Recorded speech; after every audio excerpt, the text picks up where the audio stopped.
I'm going to be calling this meeting to order. It is Monday, July 10th at, looks like 9:40. Roll call. Commissioner Jenkins? Here. Commissioner Swift?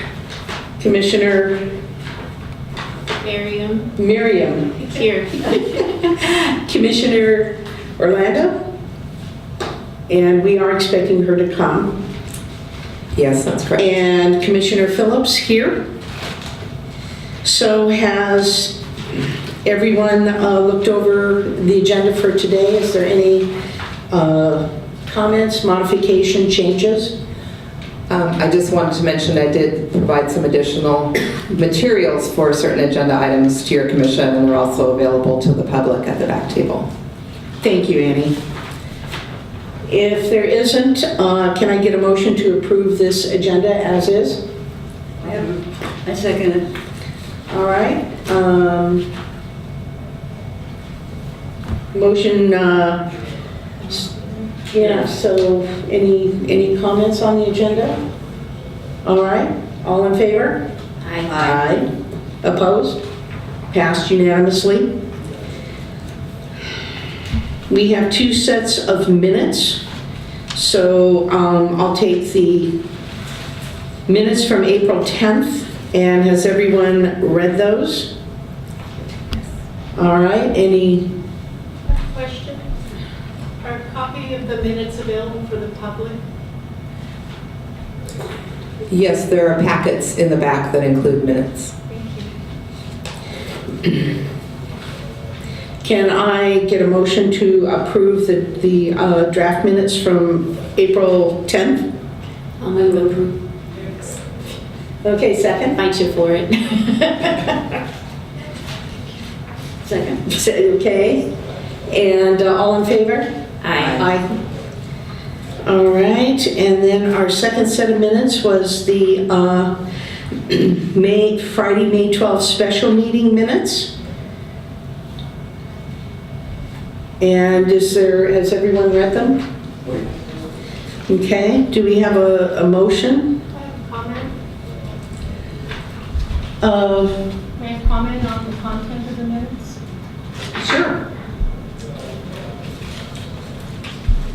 Thank you. Becky Steinbruner, resident of Aptos. I was at both of those meetings, and I find these minutes very incomplete as a record of what has actually happened before your commission.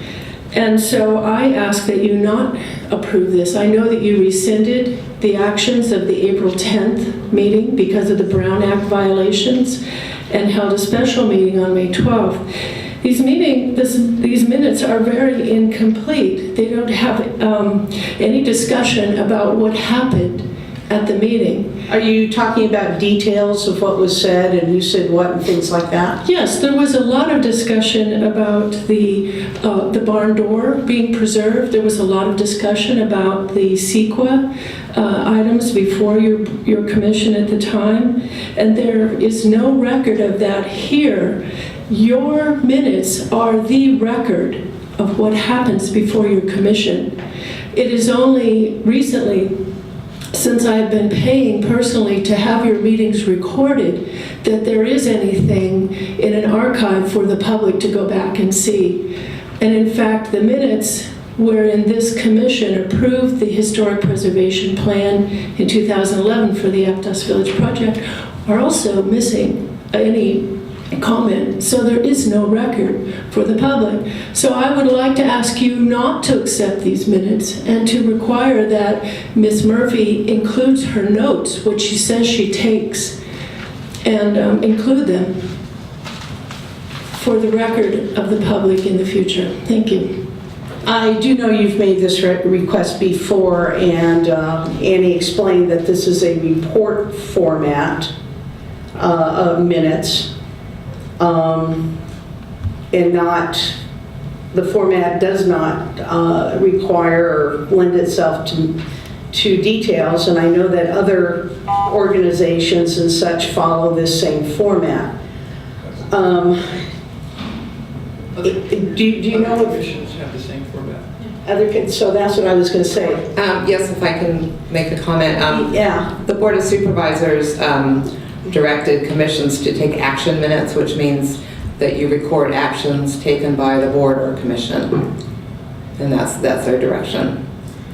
Okay, so, Well, as a member of the public who relies upon these minutes as the documentation of the Historic Resource Commission's decisions and any public discussion that came about to arrive at those decisions, I ask that this commission take a different path. I think for us to take a different path, it would need to be with the Board of Supervisors' approval. So I'm not going to make a change right now since this is the way we were directed. Is that true, Planner Ms. Murphy? Is that true? Yes, the board has directed commissions to take action minutes, and as other people commented, you'll note in other commissions and that they also take action minutes. All right. Well, it's difficult to find information. At the April 14th, 2016 meeting, there was a lot of discussion about the landscaping that your commission reviewed next to the Bayview Hotel in association with the Aptos Village project. There is no documentation of that discussion at all in the minutes, and when I filed a Public Records Act request for notes, staff notes, there were none. So I'm just telling you that this is very incomplete information for the public, and I would like to see your commission request of the board, because of the significance of your decisions on historic preservation, that your minutes reflect more accurately the discussions with the public held at your commission meetings. I'd like you to request that of the board. Would you do that?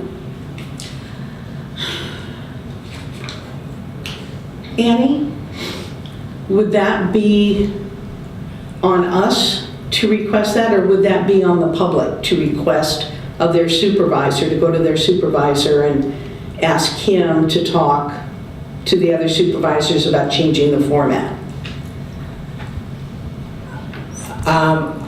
Either approach could be possible. Certainly, I don't necessarily know that. I mean, the board gave that direction to take action minutes, so I don't necessarily know that they want to go in a different direction. Another possibility, would be for the public to make that request. You know, in the old days, there's a room over there that was for the press, and that's how this information used to get out. There would be a newspaper reporter here taking minutes, and they would summarize the whole meeting and have all of the details, and then summarize the actions taken. And since they don't come anymore, there is a gap, and I don't know that it would take a lot of extra work and time to give a full record of everything said in the meeting. Too bad. Well, I am paying Mr. Tanner to come and video this, so for these meetings, there is the record. Would it be possible for the commission to ask the Board of Supervisors for a budget such that you could employ community television to regularly record your meetings for the public and for posterity? We really don't have a budget. We have, what is it, like $100 or something for training, and sometimes our training consists, as you attended one, Yes, I have. was a videotape here, and that was our training for the year. Yeah. So budget-wise, we really don't have money to be spending on other things. Can you ask for it?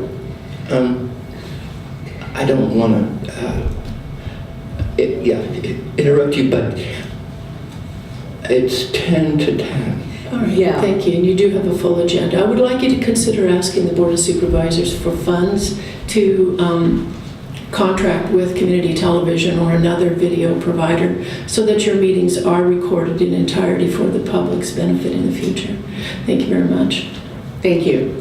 All right, we were voting on the May 12th special meeting draft minutes.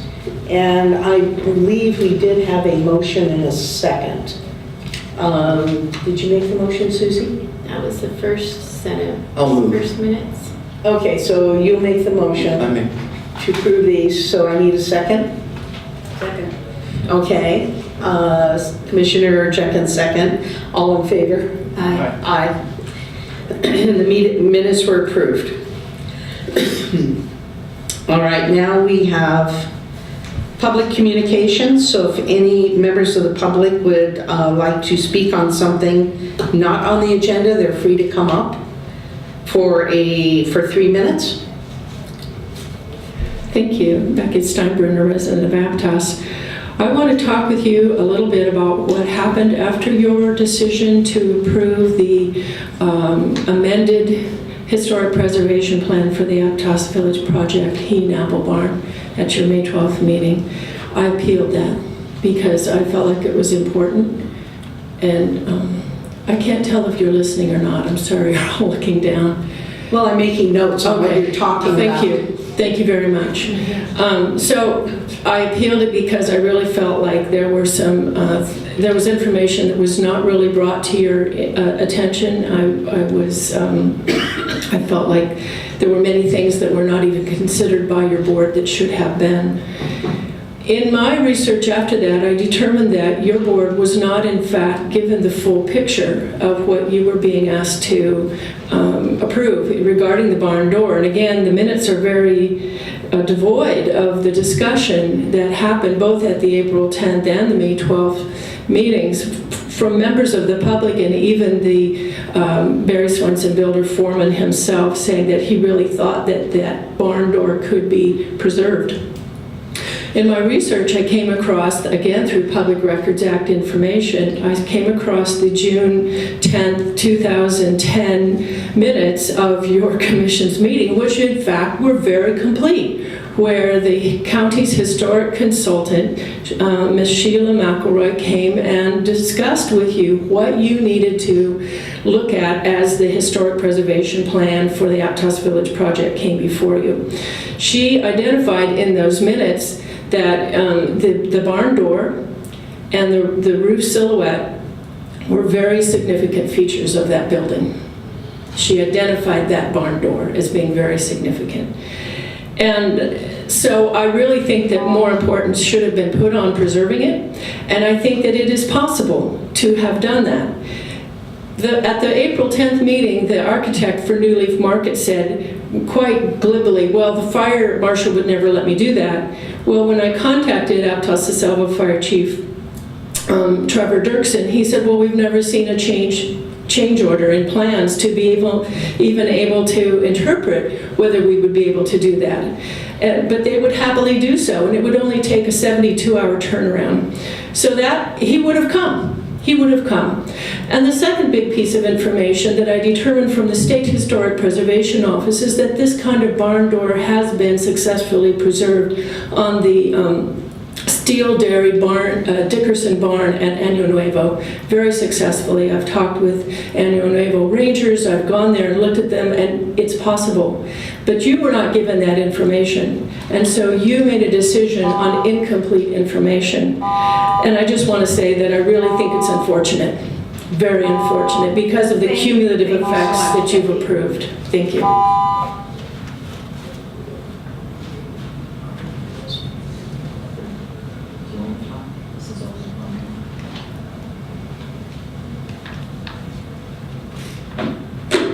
My name is Tom Stumble. I'm a president of Aptos. I won't belabor the issues of your April 10 meeting, which was illegal, null and void. And so a special meeting was held to redo that and do it up right so that everything would be okay. No consequences for anybody for the illegality of that meeting. Okay, the above makes me wonder how much of this sort of thing goes on in government business in this way. Very little effort to include the public, keep them out, and just do what you want to. So much illegality on the village project that you can't even believe it. They're breaking the law over there every day. And it's very evident in the way that they handled the oil spill that happened on March 1. That tank was pulled out of the ground illegally without a permit, and before dark that day the tank was hauled away somewhere, and during the night it was cut into 3 pieces and 9 o'clock the next morning delivered to a scrap metal place in Moss Landing. And the most amazing thing about that was that the county issued a permit to them to pull that tank out of the ground 1 week later, after it was totally scrapped. This county is so screwed up. I can't believe it. I used to teach county government at Watsonville High School to adults in the evening. This is not the government that I taught them. This commission is nothing more than window dressing. Keep the people out. Look at the crowd you have here. Keep the people out and do what you want to. As a matter of fact, it appears that you do what you're told. That's communication back and forth here. It indicates to me that the commission does what it is told to do, not what it should do. This government is so lacking in that phrase. Remember, you heard it in school, I'm sure. Government of the people, for the people, and by the people. And this government, this county government, is so severely lacking in any of that it's just appalling. It's laughable.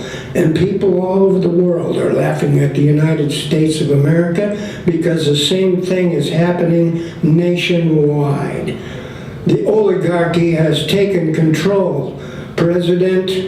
Ex-President Jimmy Carter said that this government has become an oligarchy with unlimited political bribery. Thank you so much.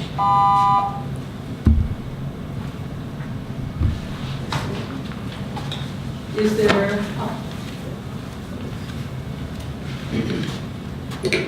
Yes, hi, thank you. Bruce Tanner. I just wanted to very briefly say that it does seem as if business is conducted arbitrarily in this county, and I don't think that anybody who's involved in the process of conducting business here wants the public to know. And the fact that they want only action minutes is symptomatic of this. And as Tom was saying, to a certain extent, it seems like your commission is window dressing. When Becky provided information that suggests that the historic review plan for the Aptos Village project was lapsed and out of date, staff told you that everything was just fine, but I didn't hear anybody on your commission ask for evidence that actually proved that that was the case. And in my opinion, that may not be the case, but business continues. The Aptos Village project, which was declared to be an anchor for the Soquel Avenue Drive corridor, indicating that there's a much larger plan that it's part of, shows that this project in Aptos Village is very important to somebody for a much larger plan. But nobody in Santa Cruz knows about that except for insiders. And I think that if we continue going this way, we're going to end up with a result that does not serve the people of this county. Thank you.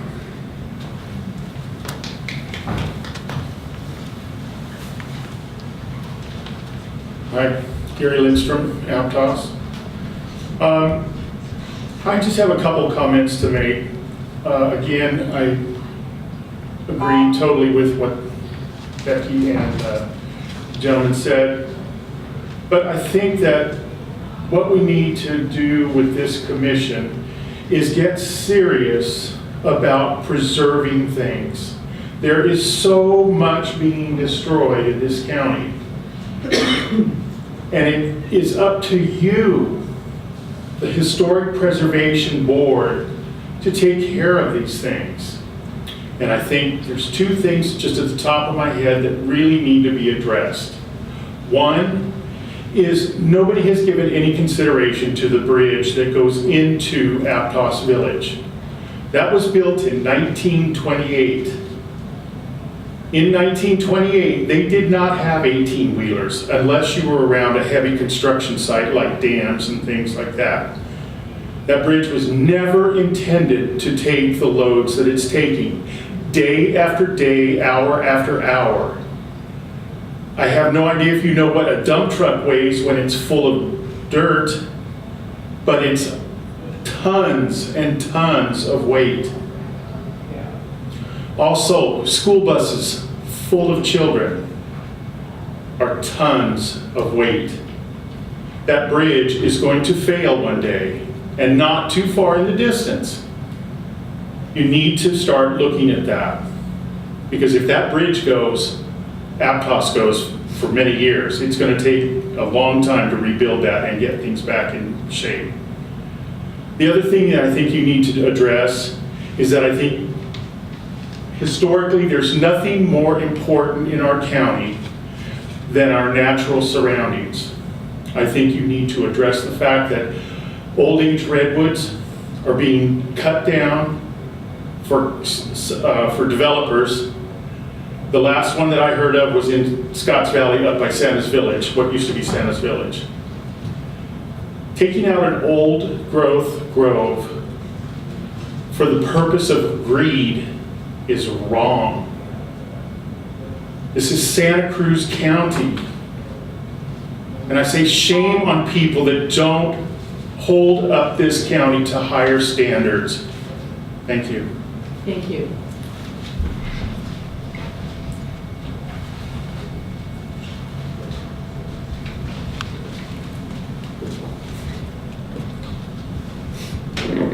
Hello, my name is Nancy Howells, and I would like to tell you that I think the charm of Santa Cruz County is very rapidly eroding. One of the reasons is because of the work that the historical preservation people have done that seem to have no teeth behind them. I refer to the little yellow house next to the village plan that I know I attended a meeting where you talked about partial demolishing of that historic home. And the next thing I know, the whole thing is gone except for a tree that stood in front of the house. Is that the definition of partial demolishing? It doesn't seem to work out. And if you have these laws, does anybody obey them? And if they don't obey them, what happens? They just ignore whatever it is that you've talked about for a long time with thoughtful discussion, and then they go about planning to demolish whatever is left of our history. We don't have an appreciation, apparently, for charm or vintage. And I think it's losing its charm very rapidly due to all the development. The village plan is one in consideration. The worst traffic that happens if you happen to go out on the freeway and you're going to the Bay Area at all is right in Aptos.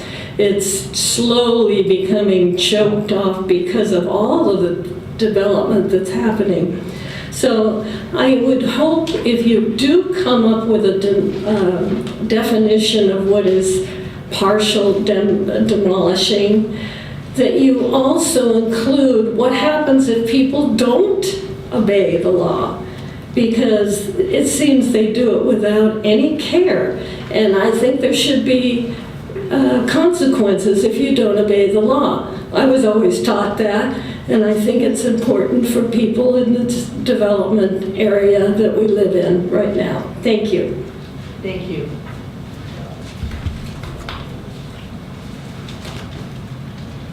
Tom Stumbaugh, could I add one little thing here, please? I wrote a letter to the county council, which was an answer to a letter that a lot of us received in response to our activities regarding the apple barn. And it was an open letter, and I wanted it published in the Podronian and the Aptos Life. However, it has not appeared there. So I would like to give you a copy, and I hope that each member of this board would read this letter.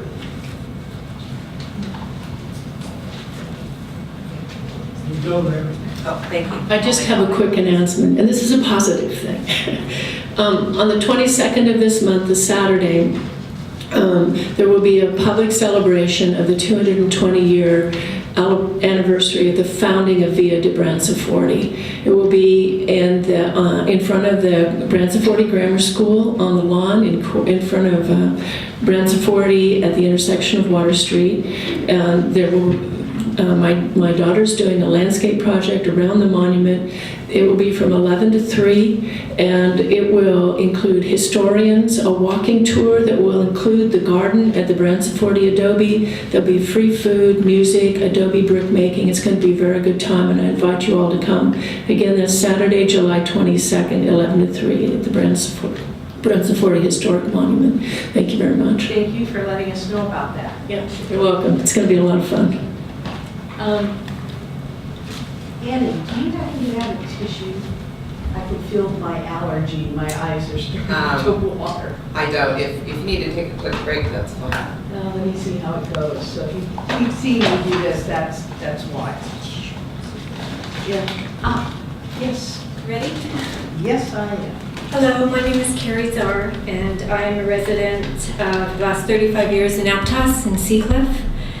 And I have to let you know my eyes have been opened here today in how things are run in your commission.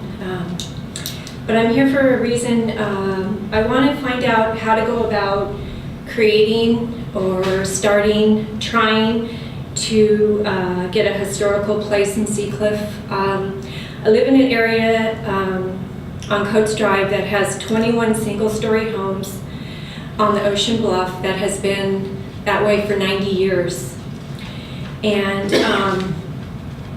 the county has upheld these deed restrictions on parcels on the bluff to not incorporate anything beyond 14 feet in height.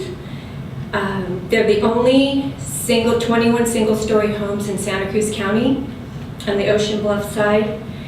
And it has a beautiful public view shed. There's walkways coming down off of Seacliff into Beachgate. Beachgate Trail goes down.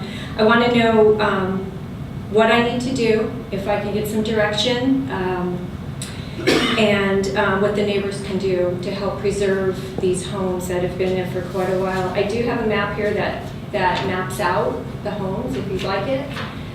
If you don't, that's fine. So can you give me some suggestions and what I can do as a resident in Santa Cruz County and a person that loves Aptos? Annie? There is a process for designating a property as historic. It's pretty involved because the state sort of outlines a process for doing that, for meeting certain criteria. We have criteria in our code for what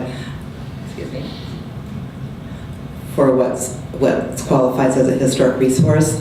I'd be happy to talk to you afterwards about the process. Okay. Okay. Okay, great. Thank you. You're welcome.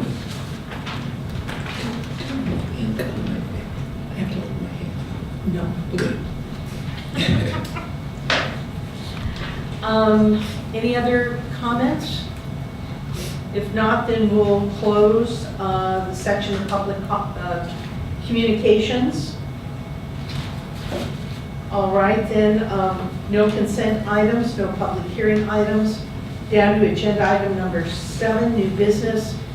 Electing our chair and vice chair to serve for, we do this as on a year-by-year basis, so from, it would have been at our April meeting to April 2018. And so I guess nominations are open to whoever would like to be the chair. I would like to nominate the current chair and the current vice chair. They're willing to serve yet another year. Thank you. I have a feeling it's, You sort of anticipated that, might be. yes, there would be 4 single steps back with 1 left in front. There you go.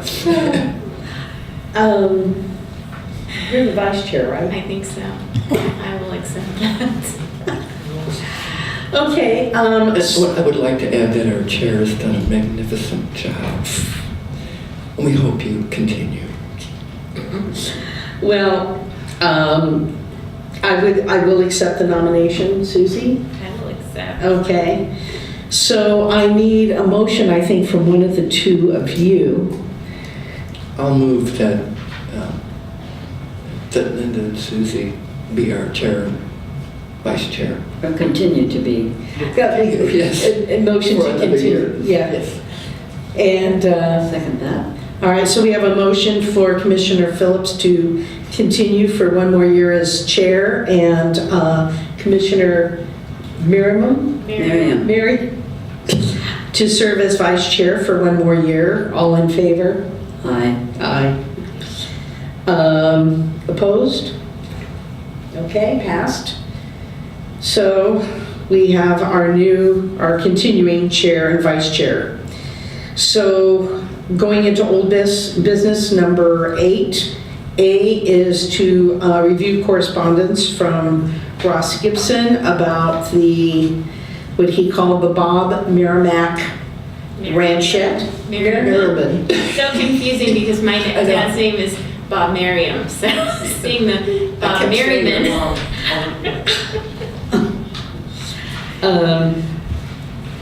Yeah. And then Annie has supplied us with, from the first submittal in 2006, what the planning department recommended, why they recommended not to put this on the county historic resources inventory. And so I'm not familiar with the house. I did not get a chance to go by and look at it. Are either of the 3 of you familiar with this building? I am. I mean, I've been in it.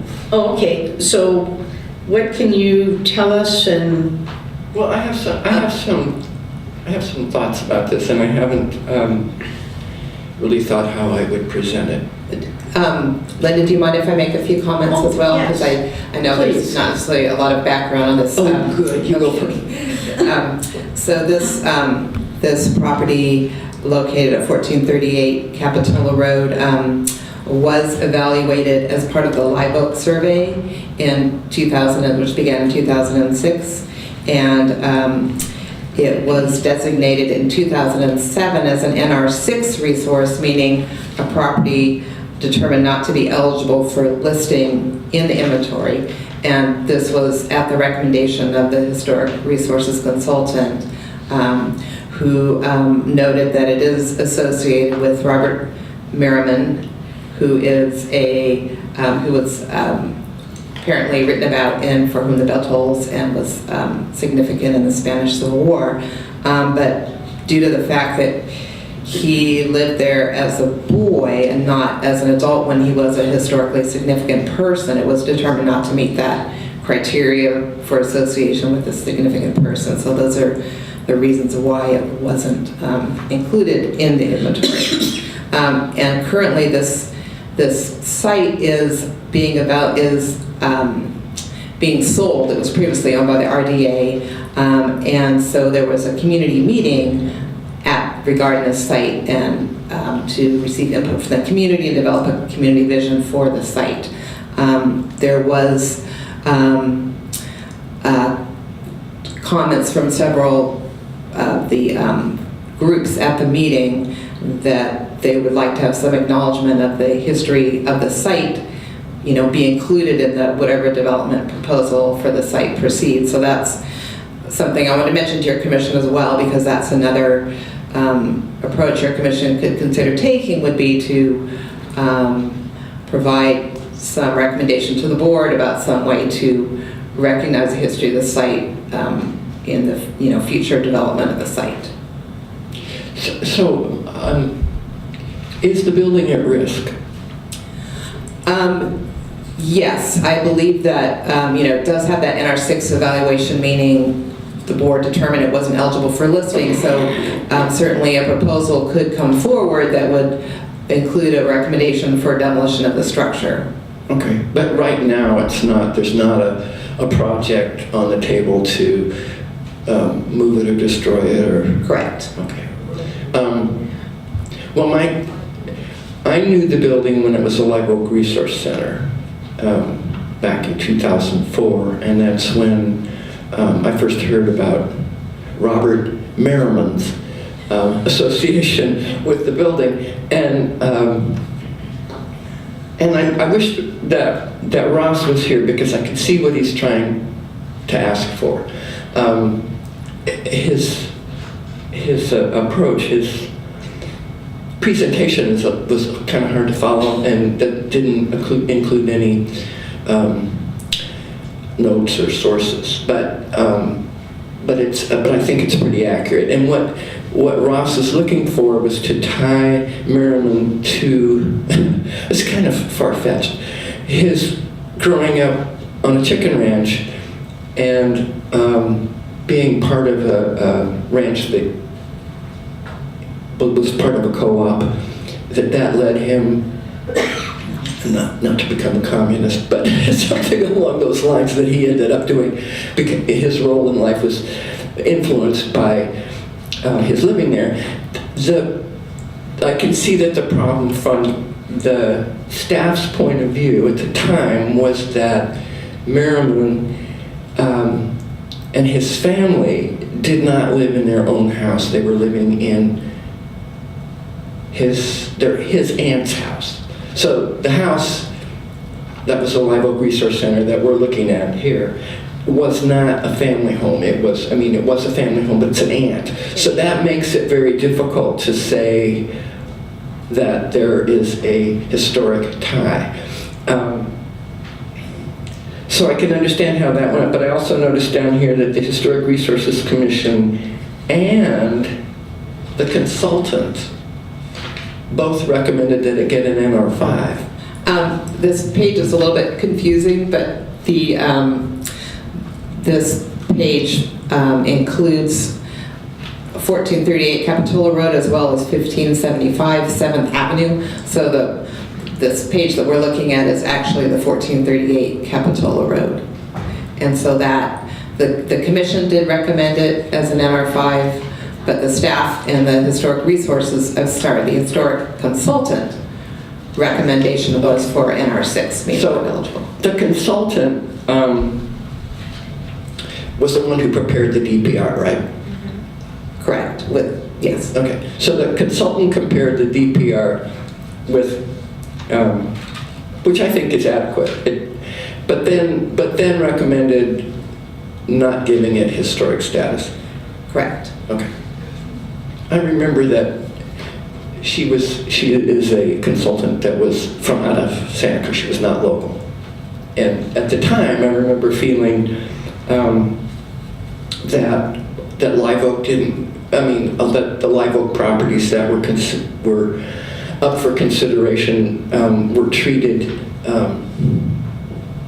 as if they were in Saratoga, more or less. It was sort of like, this building does not rise to the level of historic resource, and therefore, that was a little difficult, because, Live Oak, to me, has sort of been given the short end of the stick with planning and development, and because it was referred to historically as a dumping ground where everything that nobody else wanted went. And so to have a building with a historic significance that's tied, however remotely, to Robert Merriman and Hemingway, and for whom the bell tolls, that's pretty substantial, and I think Santa Cruz County would be glad to know that there is a building with this association. And I also think that, and NR6 used to have a different significance it seems to me that it used to be that we used to include in the inventory, didn't we? The NR6, we used to include NR6s in the inventory.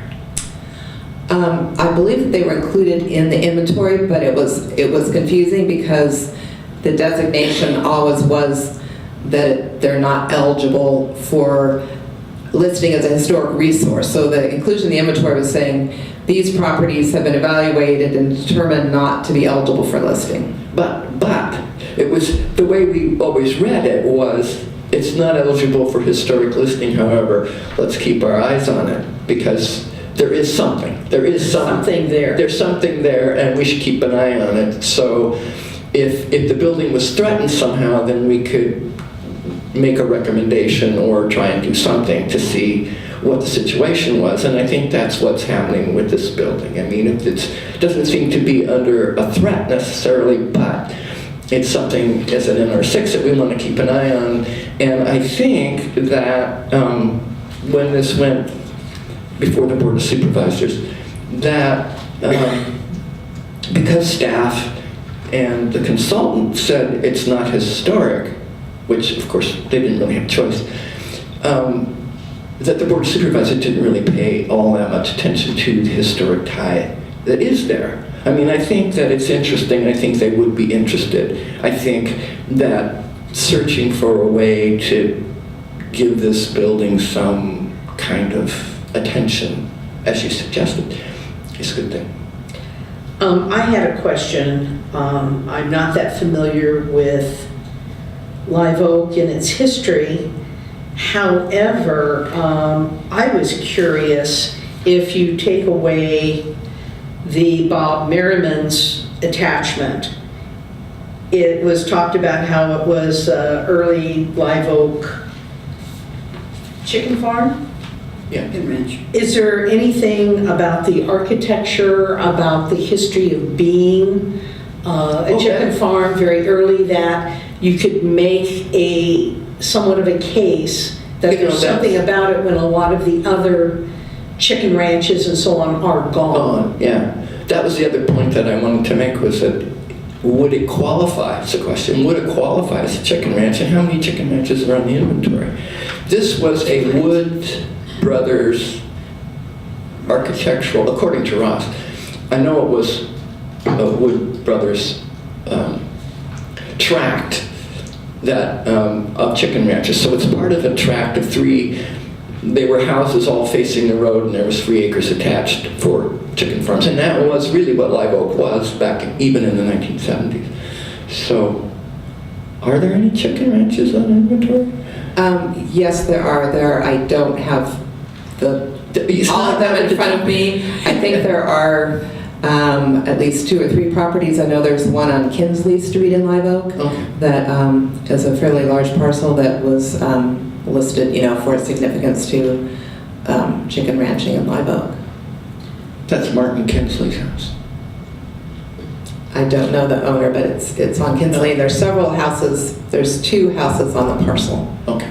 I'm wondering, though, if you did a comparison about of the 2, which is a better example? Yeah, I just wonder if there's a way to look at it. You know, that's the question. I believe that as part of the Live Oak survey, that certainly was likely addressed for the site, and considering chicken ranching and preserving the best examples of that. So I know it was noted here as a chicken ranch and still not recommended for listing on that basis. May I ask a question? Certainly. What is the status of that property? Does it belong to the redevelopment agency? Is it up for sale? I didn't quite understand how it stands at the moment. Is it threatened? It's owned by the county, and it is up for sale. The county is required to sell the property, and there have been community meetings to try and get input from the community on what they'd like to see for that site. I see. Thank you. I seem to remember some discussion about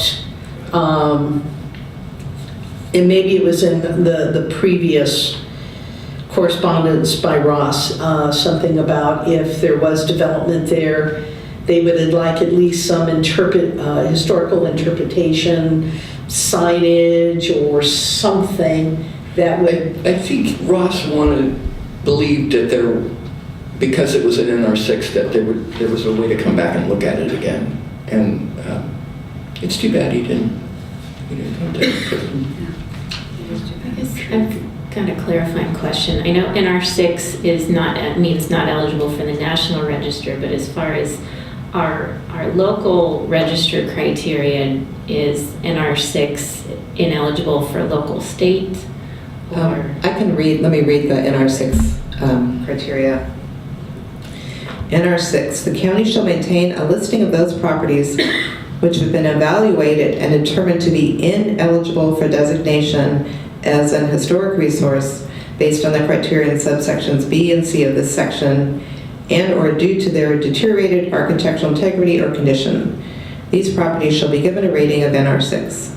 An NR6 rated property is part of the historic resources inventory, but is not subject to the provisions of this chapter, which is the historic preservation chapter.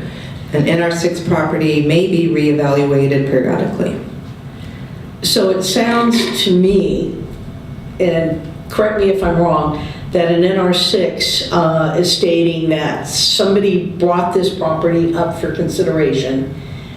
The county, the commission can say, yes, we did evaluate it, but at this point in time, we determined it isn't eligible to be on the inventory. So if someone in the public or a future owner came and said, well, I think this is historic, why isn't it on the inventory?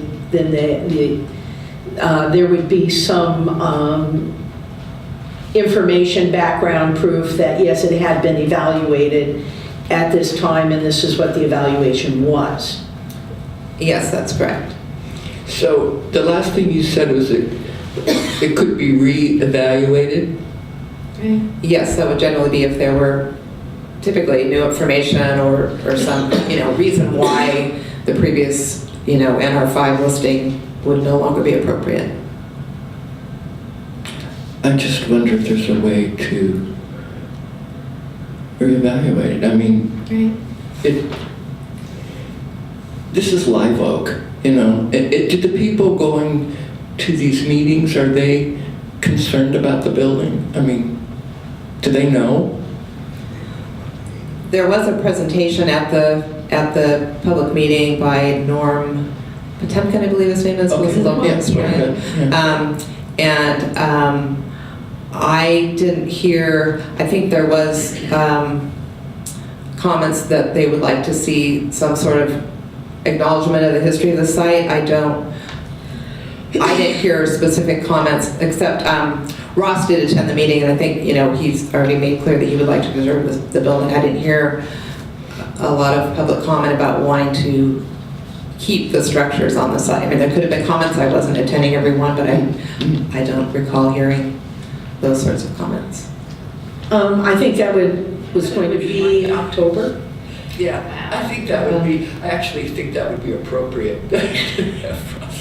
Well, just, He should have come today, actually. yeah, but I don't he get didn't, it. and that's why I thought if we give him a personal invitation, Yeah, tell him we were discussing it, and would he like to? he's very enthusiastic when he, yes. so.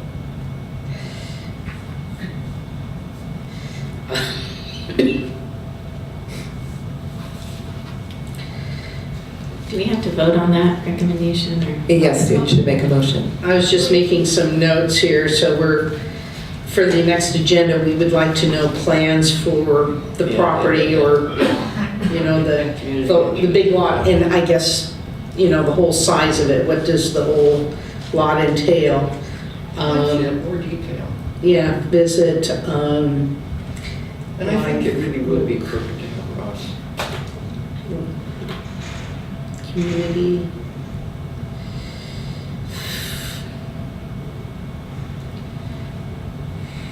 Okay, some notes for myself.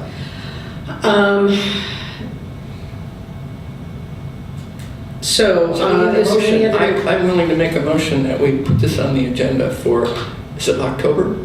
October. I'll second that. Okay. And a second? Second. She's second. Okay, and so are there any public comments? And we have one. Thank you.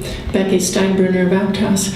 I would like to know if Mr. Ross Gibson was notified of this meeting today and that his issue is on the agenda. Another very interested and active local historian of the Live Oak, Brent's 40 area is Mr. Ed Silvera. He did not receive notice of this meeting. I told him. So it's possible that maybe Mr. Gibson didn't even know it was being discussed today, and I really want to encourage staff and you as commissioners to offer him a personal invitation to the October meeting to make sure that he knows it's going to be discussed. And I just want to say that I know I was not able to go to that community meeting, but I talked with Mr. Silvera, and I'm sorry that he's not here today because he said there was quite a bit of discussion about the historic significance of that area, and that people are interested in preserving the historic things in the county. And so why not keep the house there? As part of, it used to be a resource center, why not keep the house there? I can guess what the county wants to build there, probably hotels like they have down the street at 7th and Bromer, their plan, even though that's not what the people said they wanted at the community meeting, but that's what's coming. So why not leave the house there, much as what you have approved at the Aptos Blue development with the very historic Castro House left intact as part of the integral part of the housing development. And it's a resource center, it's a community center. Keep it there. And you know, there's such a difference between seeing a house where someone of historic significance lived and seeing a plaque. Big difference. And I think it's possible to preserve these things in our county and to integrate them into the modern uses. And I hope that you will. Thank you. Thank you. All right, any other comment on this agenda item before we vote on our motion? Okay, so we have a motion to advance this and put this on our agenda for our next meeting, and in the meantime, we'd like to get some ideas of plans for the property, if there are any at this time, and to get some feedback from the Live Oak community, and if we get a chance, take a visit to the property. So, is there anything else? Okay, so all in favor? Aye. Aye. Motion passed. Okay, next agenda item, 8B, Redwood Village Bridge Status Update. And I believe Annie's got the presentation for us.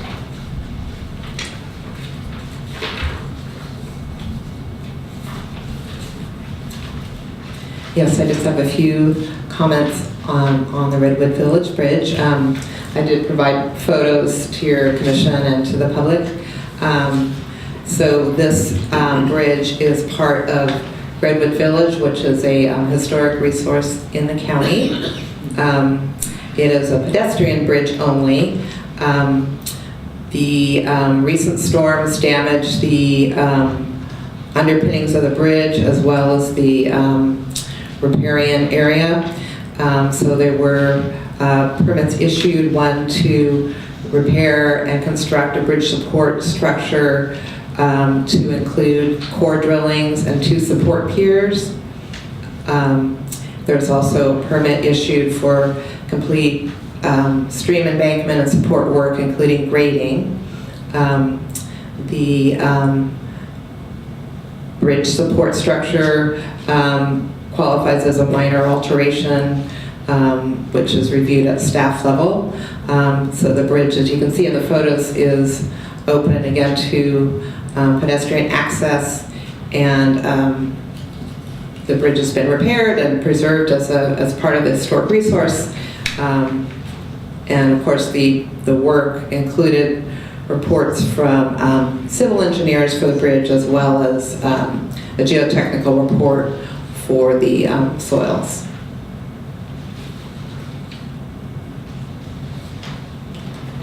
Huge sigh of relief. So does this mean that the repairs are all completed? Are these pictures fairly recent? Yes, I went to the site last week, so these are current pictures, and yes, the building permit has been issued, so I believe all the repairs are completed.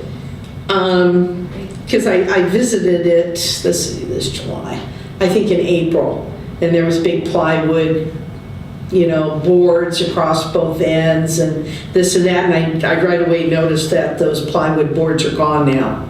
So people can walk back and forth on it. It's open for pedestrian traffic. Yes, I tested it out myself. That was a risk.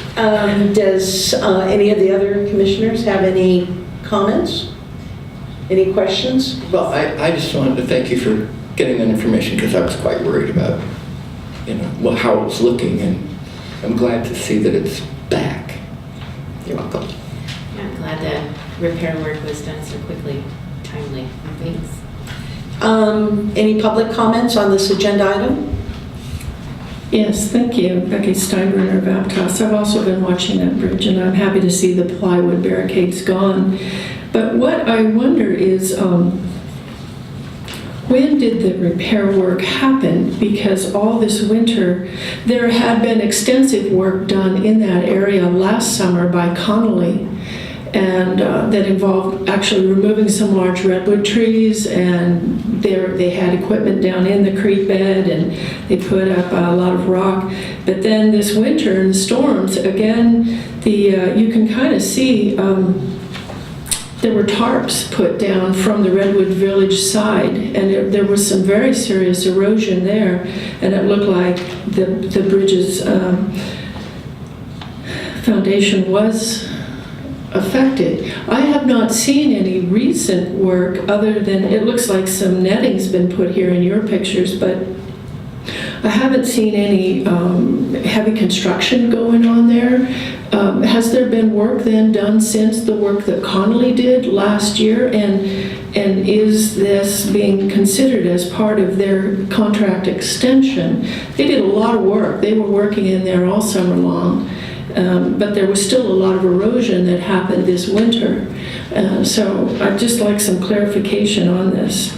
And I'm really happy to see it open again. Thank you.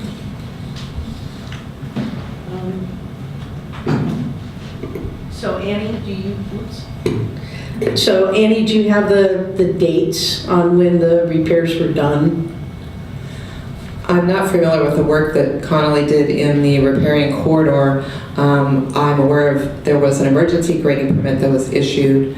The building permit that was issued most recently to repair and construct the bridge support structure was issued on February 1st, 2017. So the work began after that date to do the, and then there has been other work in the repairing corridor. Well, like I said, I know I went there in early April because it was just before our April meeting. And I saw also the tarps and the big plywood. So I would have to assume that the work was done sometime between mid or end of April and end of July, or June rather, maybe. So in that time period. Because I know you get the permit and then you kind of schedule your work out. So it could take a while between getting the permit to actually doing the work. Is there any reason to get the exact days? Is that close enough that it was done between April and June?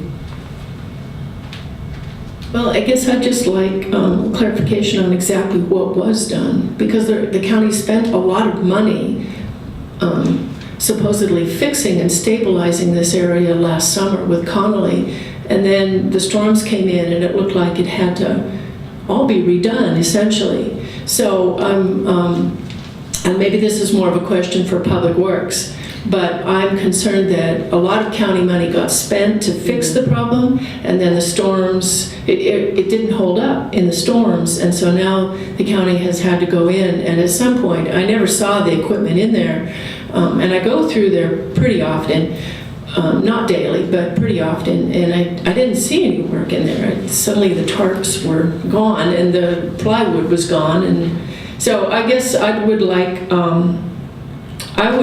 a clear list of what was done recently between February and June. That definitely sounds like a public works question, since they would be the ones doing the actual work.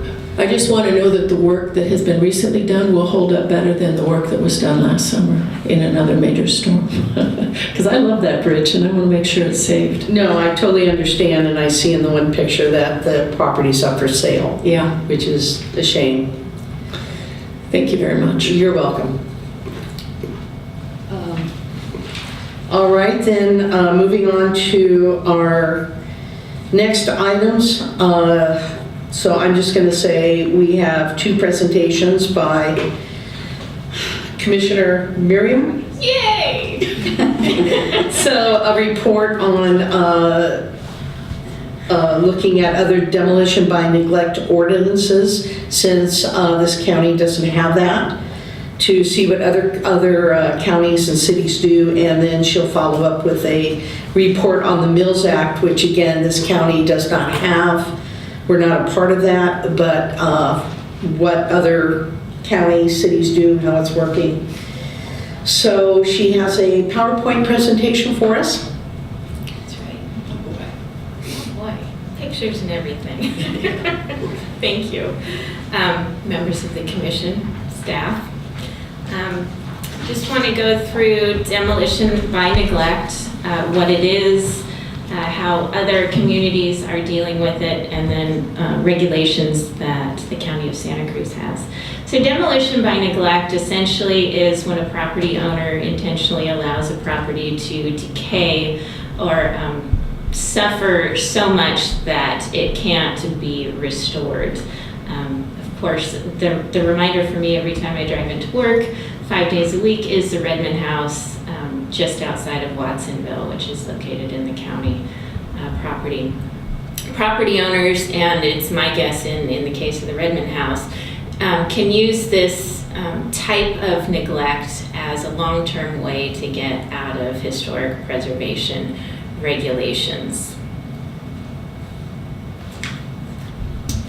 So why would a jurisdiction consider a demo by neglect ordinance, or what is also called affirmative maintenance ordinance?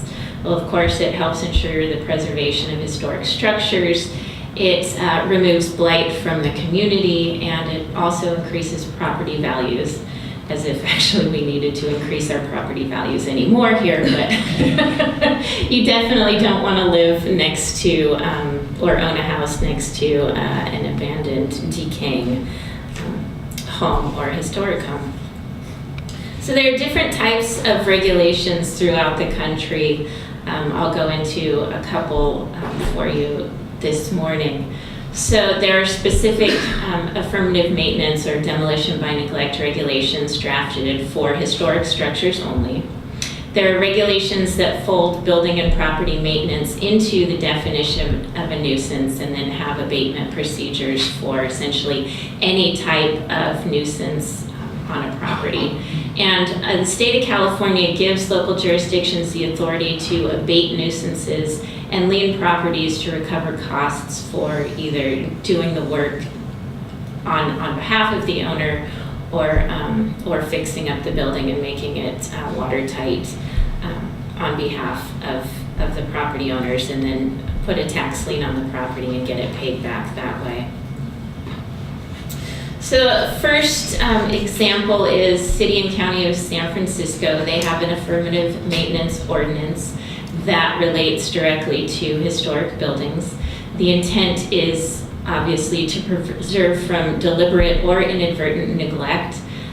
They address exterior features of the buildings designed or designated as significant or contributing to either a historic resource or a historic district.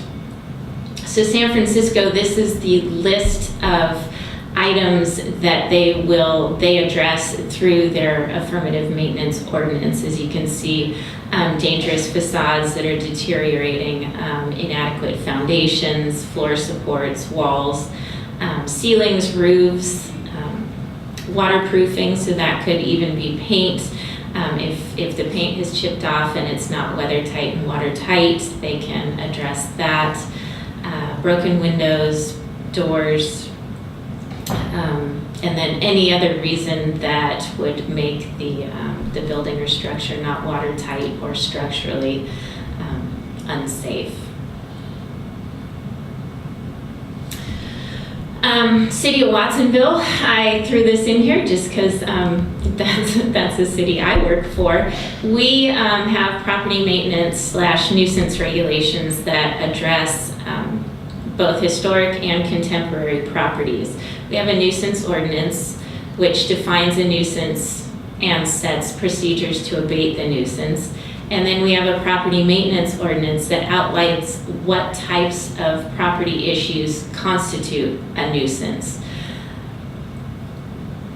So the goal of both the nuisance ordinance and the property maintenance ordinance is to prevent and address visual blight.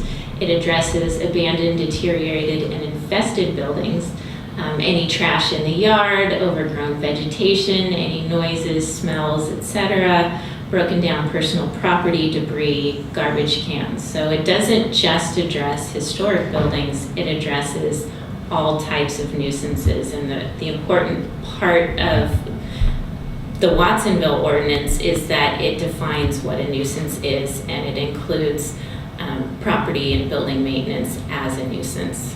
Susie, who enforces that? Planning department, building, so code enforcement goes out. Okay. So the County of Santa Cruz does have a nuisance abatement ordinance. However, it does not have a very broad definition of what a nuisance is. Essentially, my understanding is that a nuisance is an unsafe building. So if you think about the Loma Prieta earthquake and all the buildings that were red tagged or deemed structurally unsafe, those could be considered nuisances. Anything above and beyond that doesn't really fall into the nuisance category. The county also has zoning regulations and enforcement of zoning regulations, which also refers to nuisances. So in the county's historic preservation ordinance, there are two ways that we can enforce the preservation regulations. Those are both criminal enforcement and then civil enforcement, and those refer back to Chapter 19.01, which is the enforcement of zoning regulations, which then would then also refer to the nuisance abatement ordinance.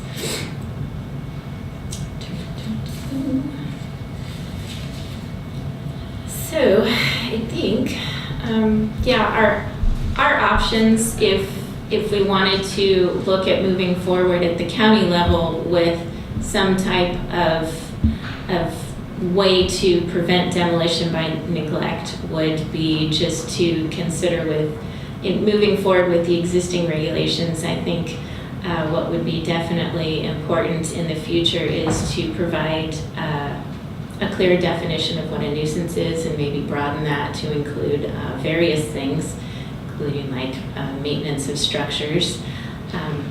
The county could pursue property maintenance ordinance that includes historic structures, or do a demolition by neglect ordinance for historic structures.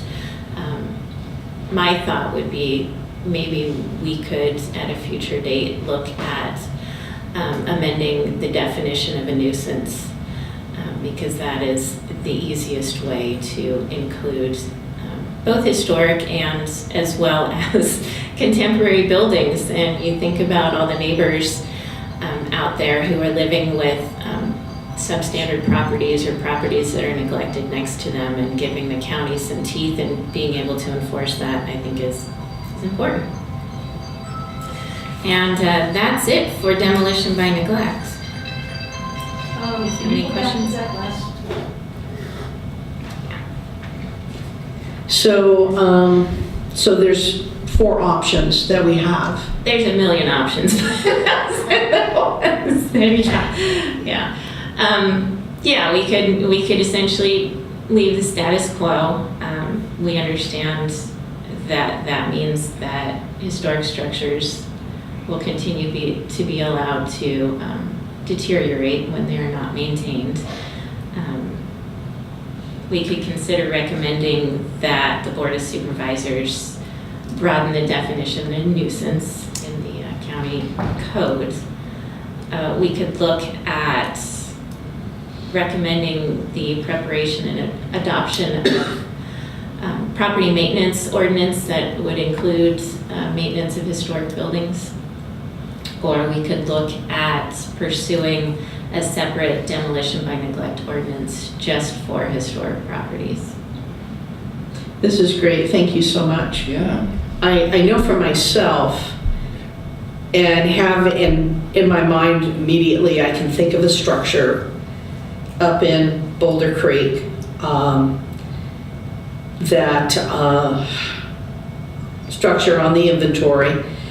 The owner has not done any work on it in years. I believe it was red tagged, and he said it would cost him a couple $100,000 to repair. And so he's not going to invest any money in it.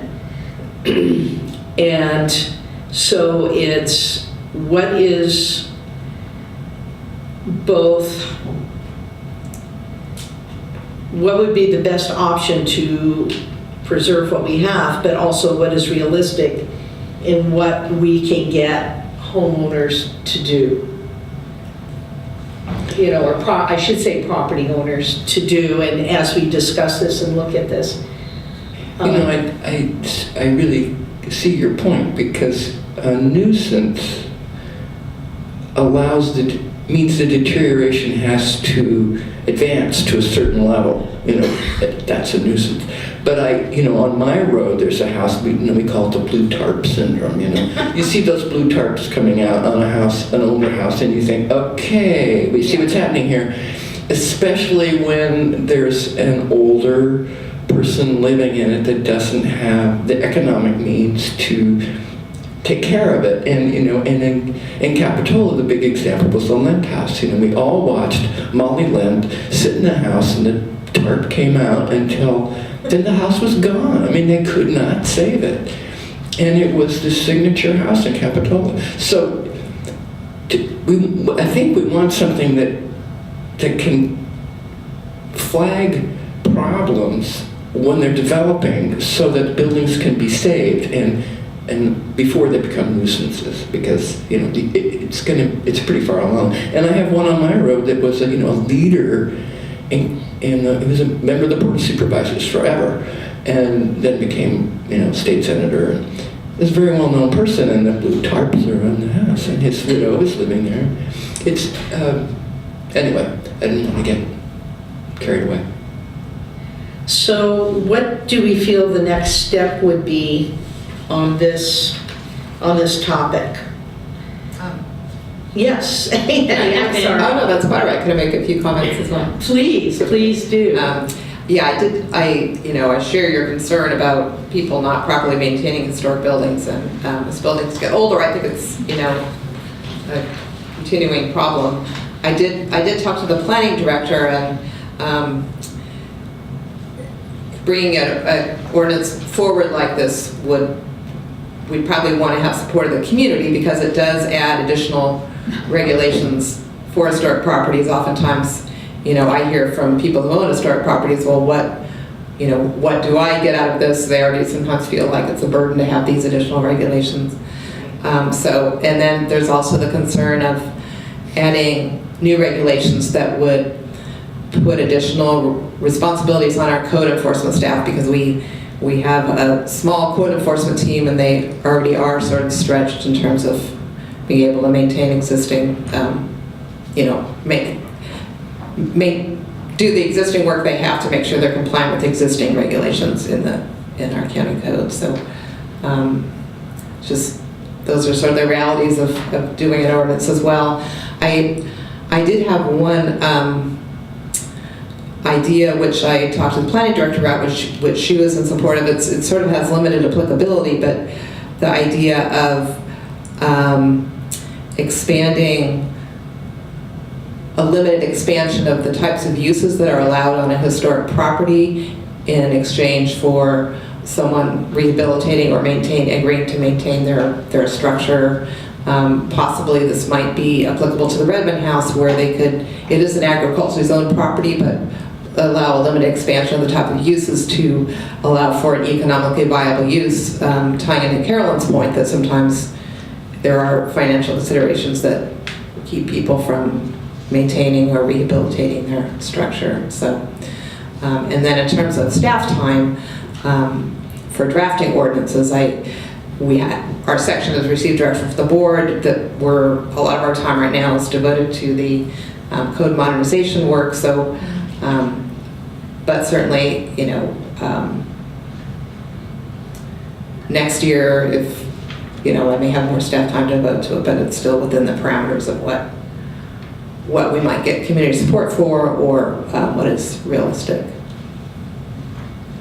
So maybe we could think of doing something in stages, like for now, let's look at this and then, set as a goal to continue to get an ordinance in the future.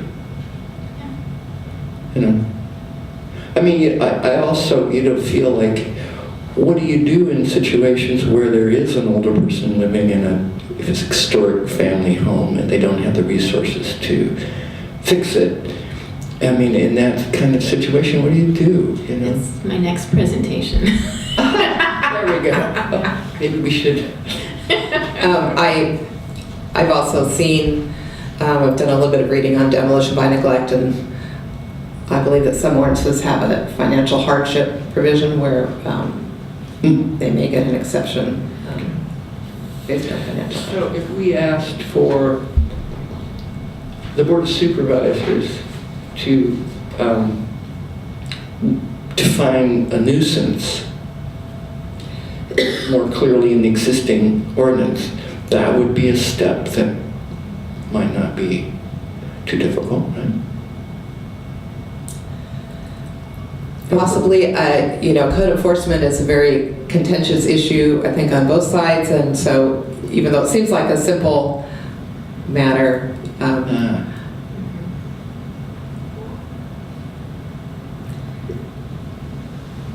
one option may be for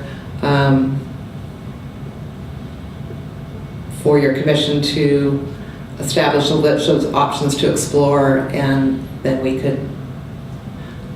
I could do some additional research and we could come back possibly in January to review the issue again.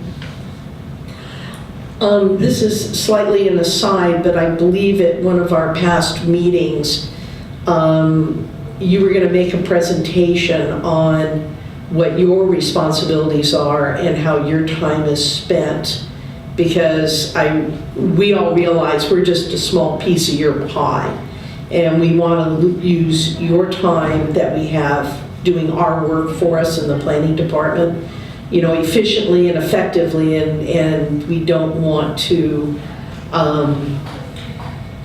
be requesting so many things that we can't get the information, the more important information that we need, and and tax your time. So I think so maybe at some future meeting you can do a very quick 3-minute presentation, because I really don't know what else you do other than be here with us and take care of all of our requests. Yes, I could certainly do that in a future meeting. Okay, I think we would all kind of appreciate that, to understand the other side of this commission's work. And I think we are aware that, of how things, our schedules get loaded, and, but on the other hand, I have to say, what brought us to looking at an ordinance for demolition by neglect was the Redmond House. And if we're talking about, oh, maybe we'll look at this again in January, that's that much more time's going by, and this house is sitting there, and I want to know, like, what are we going to do for this house? I mean, is it going to sit there till it falls down? What's going to happen to these resources that we see eroding little bit by little bit, that we can't do anything? We can't do anything. Well, I might question whether the Redmond house is at this point unsafe. You're questioning if it's well, yeah. I went by and took pictures yesterday, and there's gaping holes in the roof that you could see from the highway on both sides, and no windows. And talk about getting wet. It looks like it lost quite a bit of itself in the storm. So, and the barn has fallen down. Yeah. So that was was that the barn that the Japanese? Yes. Yeah. Okay. So the Japanese came back from World War II and were living in this barn where they found all the archaeological evidence, and it's collapsed. So I have to say, there's that part of it where we want to. Maybe we've got a nuisance. Maybe we have a nuisance in that case. Well, I think that's the discussion that we're coming to. It's like, which is it? Is it a nuisance? Is it just an enormous eyesore? Is it a restorable, beloved building? Is it in shape to be restored? I mean, that was the reason that I wanted to look at getting it off the inventory, because that would force someone to make a decision about, can it be repaired? Can it be restored? Is it still alive, or has it died? That's basically it. So. It's a perfect example of demolition by neglect. It is. It's a perfect example, and Textbook example. And we're helpless. I feel really helpless. I go by that building, and it's rich history, and can it be saved or can't it? And we can't even find out if it's savable.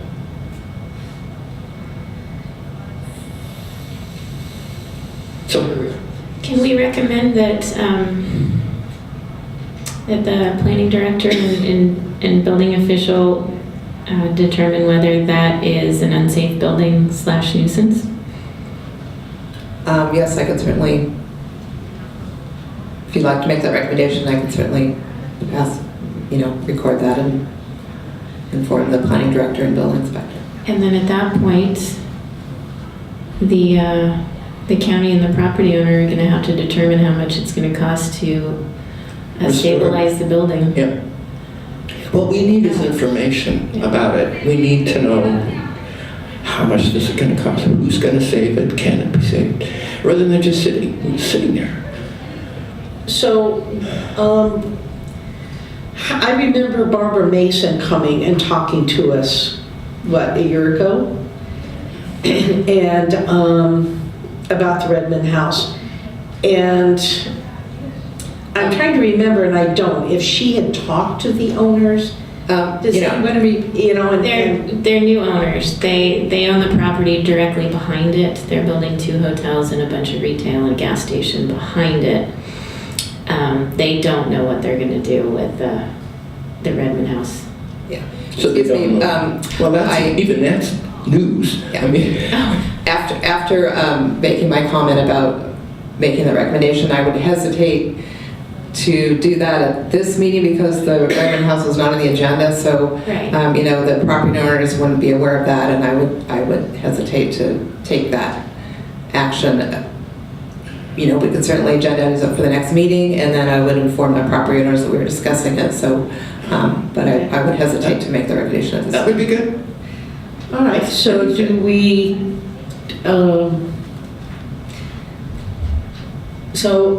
do we then make a to do what she motion? recommended. Yeah. Okay, so there's a motion to put the Redmond house on the next agenda. And for that agenda item, we would like, As much information as we can get. okay, about the current status of it. And if we heard from the owners, that would be fabulous. I would like to know where they are. And just curiosity, Barbara Mason, I know, so what is her responsibilities? Would she be involved with this at all, or is she doing, her responsibilities changed? I'm wondering, she gave such a good report, you know, that time she was here and was involved. She sounded optimistic. I could certainly invite her to the meeting as well. Let her know we're looking at various options for the property. Okay, so that's our motion. Anybody second it? I say that. Okay. Public comments? Why me? Thank you, Becky Steinbrunner of Aptos. I too am watching the Redmond House and am distressed that the historic barn fell down. And it concerns me to hear that one of the options this commission is looking at is taking it off the historic registry. I think that's a dangerous thing to do. I think that would open up for sure the ability of the Tutt family, the current owners, to bulldoze it. And I happen to know, in talking with county staff, Mr. Jerry Bush, that when an application for demolition is submitted, that staff time is waived and there's no fee for demolition. It's basically an over-the-counter permit. And that's what will happen to the Redmond House if it's taken off the historic registry. And I've talked recently with Barbara Mason and she agrees. We do not want to take it off the historic registry. That's what's keeping it in any form of preservation possible at all. So I don't think the Tutt family is hurting for money. I have talked with their property manager, Mr. Chuck Allen, and he said they simply are not interested in looking at anything with the Redmond House right now.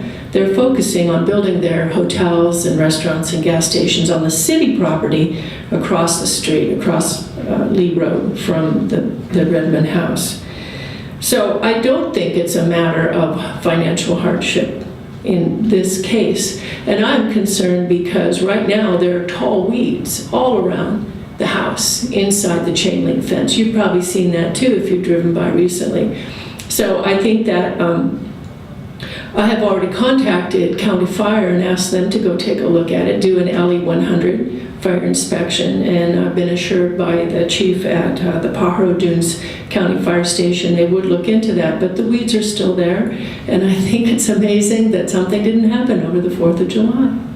So I think we've got to do all that we can with the regulations we have to get the weeds cut down, to make it safer for the structure and for any public that's around. And I am, I would like to see the Tutt family here talking with us. And I would like to see Barbara Mason here talking with us, because those are all the people that need to be at the table for this. And I think the structure is salvageable. It may come with a big price tag, but think about the significance of that house and think about the significance of that barn. And we've got to save these things for the future generations. It's an incredibly poignant story right now.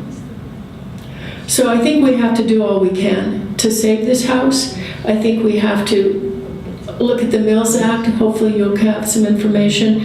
And to encourage people who do buy these properties, maybe not doing their due diligence and knowing what they're getting into, but forcing them to preserve them.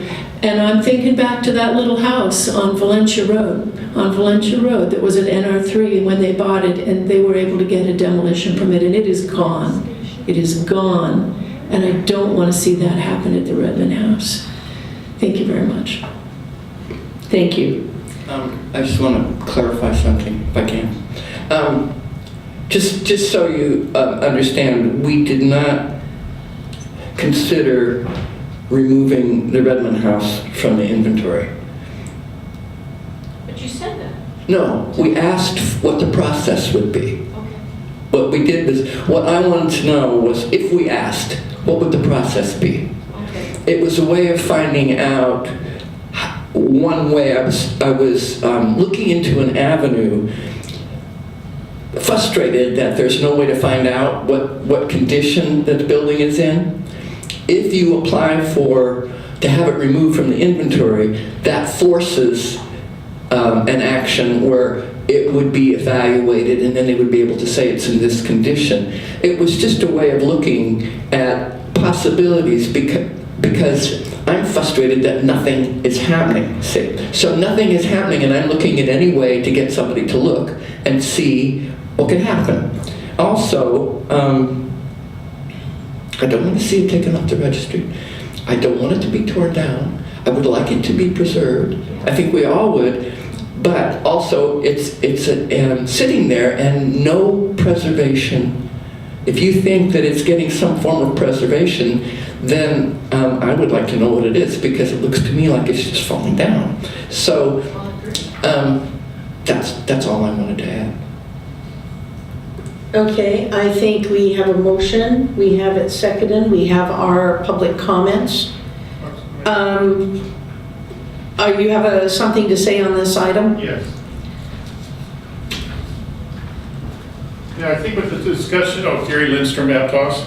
I think with the discussion that's been going on, I think it'd be important to broaden the scope and the definition of nuisances. But in the meantime, notify the Tuts, ask them to get involved. They may even want to donate the property if they don't want to spend the money on it and the time.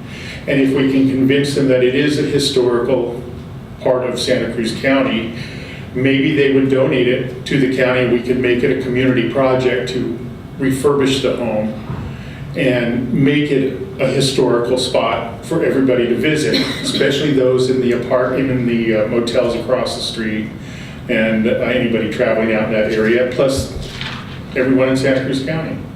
I think also in the preservation process that the county could work with the local credit unions in establishing a low interest rate on refurbishing historical properties. I totally think that would be doable. Most credit unions are totally involved with the communities. All their money goes back to the communities. Santa Cruz County, again, needs to preserve its historical things. And I just think there's a lot of ways to get around to getting the Redmond House repaired and shining again. Thank you. Thank you. Any other public comments on this agenda item? If not, we'll take a vote. All right, the motion has been made and seconded. All in favor? Aye. All right, motion passed unanimously, and we have our second report on the Mills Act.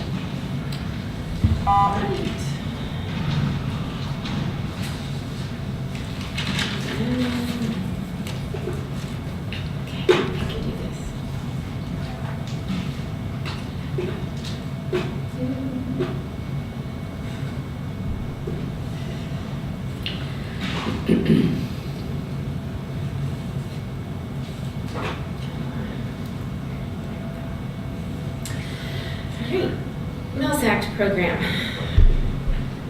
Probably most of us in the audience knows a little bit of what the Mills Act program is all about, but it was enacted in 1972 at the state level, and it grants participating local governments the authority to enter into contracts with owners of historic properties who actively participate in the restoration and maintenance of their historic structures while receiving property tax relief.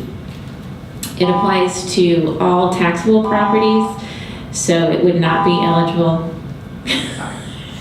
I just started.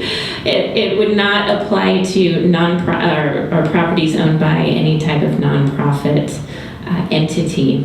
It's also considered the leading financial incentive program for the preservation of historic structures in the state of California. So why consider the Mills Act program? Of course, it's a beneficial tool for local governments and property owners to maintain and preserve and restore historic structures. The property owners will benefit from property tax incentives by a reduced property tax bill. And then counties and cities benefit by the maintenance and revitalization of neighborhoods that might otherwise be run down or marked for redevelopment. So other jurisdictions participating, there's a long list of cities and counties in the state of California. You see all these on your screen. San Jose, Gilroy, Campbell all have some type of Mills Act program. So how does it work? Counties enter into, well, first counties have to decide whether they're going to set up and participate in the Mills Act program. But essentially they would enter into a 10-year contract with the property owner. And in exchange, the property owner would agree to restore and maintain their property as agreed upon in the contract. So the contract would actually outline exactly what things the property owner agrees to either restore, rehabilitate, or maintain over the life of the contract. The property has to be eligible for listing in either the local, state, or national register. The property has to be privately owned. And then the contracts automatically extend every year unless the owner or the county or city decides to cancel it in writing.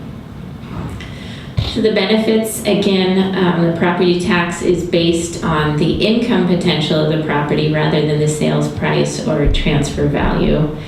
It's based on the highest and best use. And then the savings provides additional incentives and assists in offsetting, again, those rehabilitation, restoration, or maintenance of the structure. Those, whatever you do to the building has to be in keeping with the Secretary of the Interior standards for either preservation, restoration, rehabilitation of historic structures. So again, it runs for 10 years, renewed annually. You go through a pre-approval process, and then you have follow-up inspections at least every 5 years. The contract runs with the land, so if a property owner sold the property, the Mills Act would stay with the property. And then, of course, the property has to be continually maintained in keeping with the Secretary of the Interior standards. So a real-world example, this is in Benicia. In 1997, the owners purchased the house for $217,000. I'd love to find something at that price these days. The taxes were about $2,500 before they entered into the Mills Act contract. And the current taxes with the Mills Act is $668, a 26% plus or minus reduction. So in essence, they're supposed to take that savings and apply it towards the maintenance or restoration of the house. There's no actual auditing done, but on the inspections, if the house is not being maintained, then the county may elect to cancel the Mills Act program and follow another remedy. So as you can see, this reduction wouldn't pay for all improvements unless you bought a property that's absolutely in pristine condition, that even still you've got little tweaks and things to work on a historic house each year.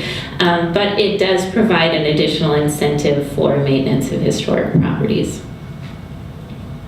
So what's the fiscal impact to local governments?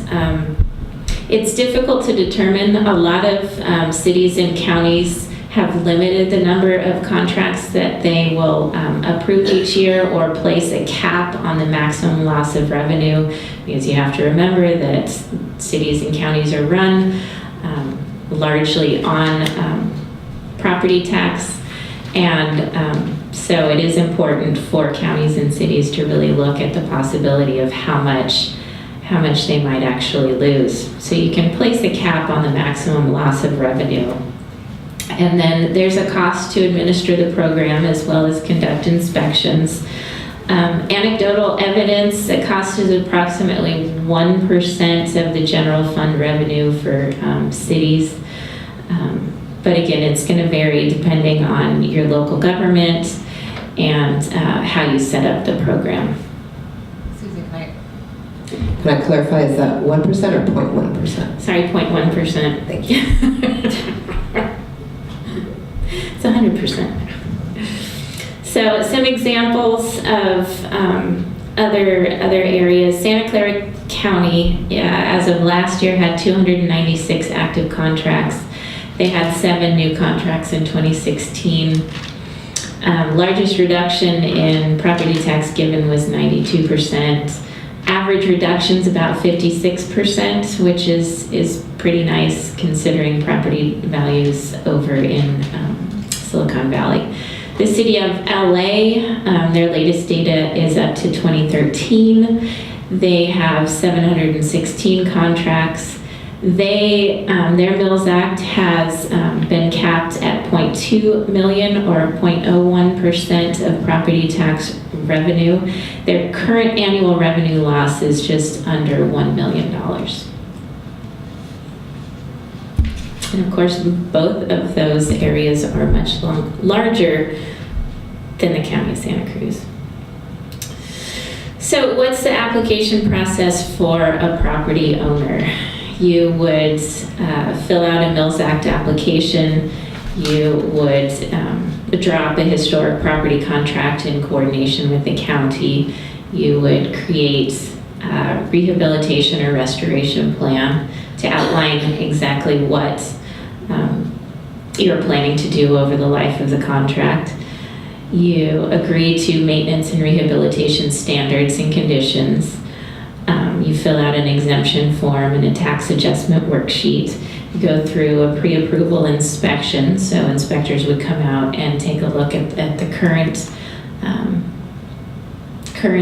condition of your property, and then the Mills Act would have to be approved by the Board of Supervisors, and this is just an as-if idea of how it would work here in the county. Of course, you would have to essentially draw up an entire Mills Act ordinance, so it may be a little different in the county, but this is how I would guess it would work based on what other jurisdictions do.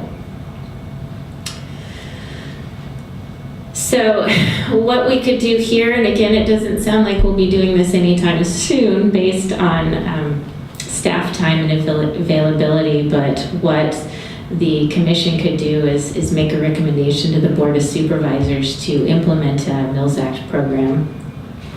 I think that would probably be the best way. Then they would determine whether that is, excuse me, in the county's interest and the residents of the county's best interest, and then they could come down and work with staff to determine if that's the way they would want to go. Develop a Mills Act regulations, application process and materials, determine the cap on revenue loss for the county, obviously get input from the county residents, get public input, and then get the Board of Supervisors to approve a program. But I think our first step would be to make a recommendation to the Board of Supervisors and see where it goes. Thank you. I think that's it. Thank you. Thank you, Susie. Do either of you have any questions? No questions. I think those are great recommendations. Yeah. I have a question. It sounds like a lot of the cities, counties that implement the Mills Act, they do it with a cap. Right. So somebody comes, they want to do this, they say we've already reached our limit. Is there like a waiting list, and the ones who are on it,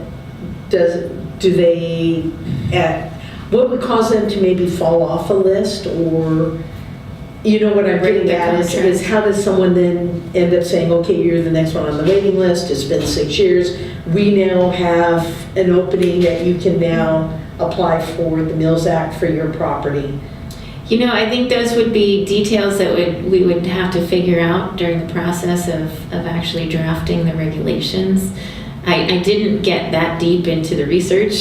No, I totally understand. But yeah, I think there's probably various reasons that people would decide not to continue the program. Or the county could choose not to continue with a Mills Act contract. But it sounds like a pretty sweet deal when you think of, you know, current current property taxes and being able to take a reduction in that. But you got to kind of, it would be through the process of figuring out how many people might actually apply for this program. What are the current average property taxes for these properties, and figure out what the county is willing to give up in property tax revenue, and throw all that into the pot and see what comes out. Annie, do you have any examples or antecedent comments from maybe other counties or cities, other people in planning departments, that you're a little familiar how this actually works, on the ground?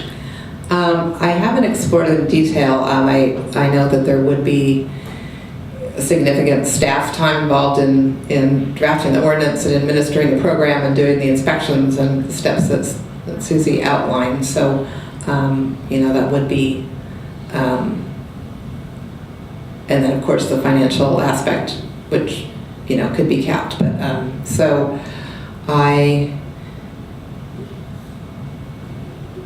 what maybe one motion may be possible is to discuss the process for making a recommendation to the board and bringing it back for discussion at a future meeting.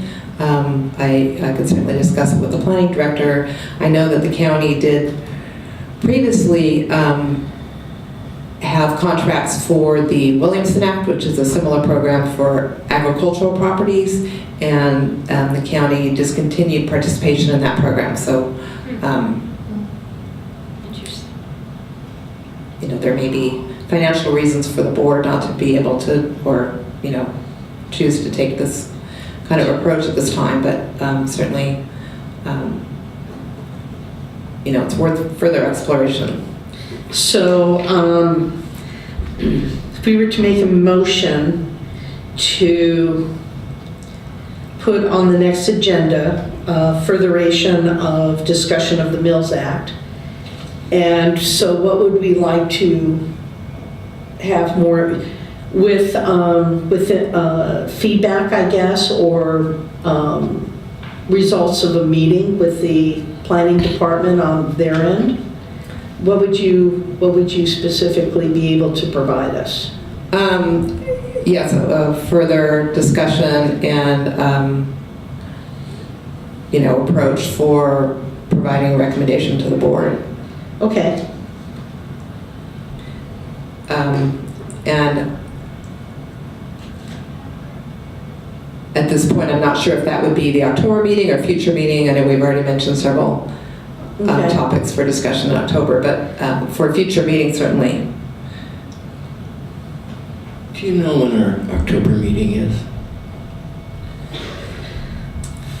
I can find out for you. I don't have that right in front of me. Okay, because I'm going to be gone for part of the month.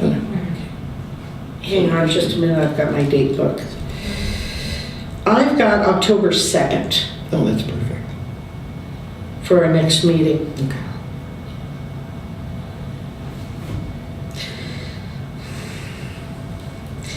So what the commission would like would be to schedule further discussion of the Mills Act, and to receive feedback from the planning department on how they would,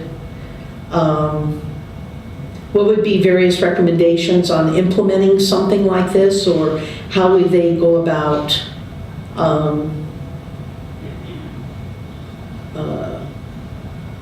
what other options they might have if this doesn't seem reasonable. I would say report back from planning department on feasibility of adopting Mills Act program and process for providing recommendation to the board. Okay. So we have a motion to continue the discussion of the Mills Act with feedback from the planning department on the feasibility of implementing the Mills Act. Okay, do I have a second? So that was Commissioner Swift, and who's seconding it?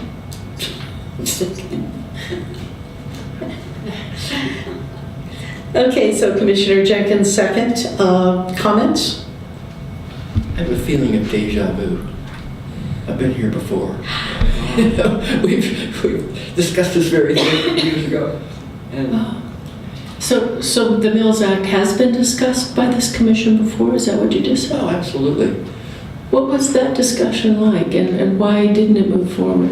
Well, Becky Stamper. it was years ago, years and years ago. It's come up several times. It seems to come up every couple of years. Uh-huh. And the Board of Supervisors was not receptive. So, I mean, it was, there wasn't a whole lot of interest. Did it happen to come like in 2008 when the budget was rock bottom and they didn't want to lose the money? No, this was back in the 1990s. Oh, wow. Yeah, I mean, you know, off and on. It would come up every once in a while, and usually it you know. I would think also when you get a change of supervisors, Yeah. you're wondering, does the dynamics and interest change, and can we try again? And Are they interested now? No.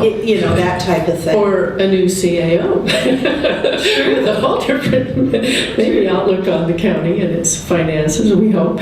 Anyway, thank you for that excellent report. I really appreciate that one and the work you did on the previous demolition by neglect. It's excellent. Thank you. So I do have some questions. And I would also like to encourage your board to get some better numbers on the feasibility, because that will be probably the number one question that the Board of Supervisors will want to know. And I think that's going to be hard to get, because you don't know how many people might apply. You don't know how the whole process would be implemented. But what I would like to ask of perhaps Commissioner Merriam is, what in your research did you determine is the delinquency rate, or what are the problems that have come up in other counties and municipalities with this program? And would the Historic Resources Commission put an overlay of maybe historic districts that they would recommend that get first priority, or would you give first priority to owners of structures of NR3 status? How would this mesh in with the county's what's it called, the survey, the inventory, and has the inventory for the county been updated recently? And maybe that's what you're going to talk about. But I also want to encourage you to follow through on this and to really make this happen, because it's something that it will give an incentive to property owners preserving something. At least put it out in the face of the public that there is an effort being made to preserve our historic structures, and really put your money where your mouth is. Right now the county gives free demo permits, and rather than preserve. Well, that's not exactly, I think, where the community would like to see it be going. And in talking with John Hibble about trying to create an historic district in the Aptos Village area, he said they tried, but it came from the top down. And what he encouraged me to do is work from the bottom up. So you've got to have the consensus of the property owners, which I think will be easier to do in this case, giving them a tax advantage. But again, you've got to involve the people from the ground up so that it's not coming through so they're involved. People always want to do that, So I ask that you also make a recommendation to the Board of Supervisors to adopt this once you get a little more information. And I'm curious about why the county discontinued the Williamson Act. I mean, that's huge. I didn't know about that, and I'm sorry to hear that. Thank you. Thank you. Is there any other comments? All right, our commission meeting is being called back to order, and it is 11:47. And the next agenda item is a report by Did we have to vote on something? Oh, yes, thank you so much. So yes, we had an open motion and a second on continuing discussion on the Mills Act and a request for feasibility on implementing the act from the planning department. And we had a motion and a second, so we're voting. All in favor? Aye. Passed unanimously. So now we're at agenda item 8E, and that is a report from myself on county historic bridges.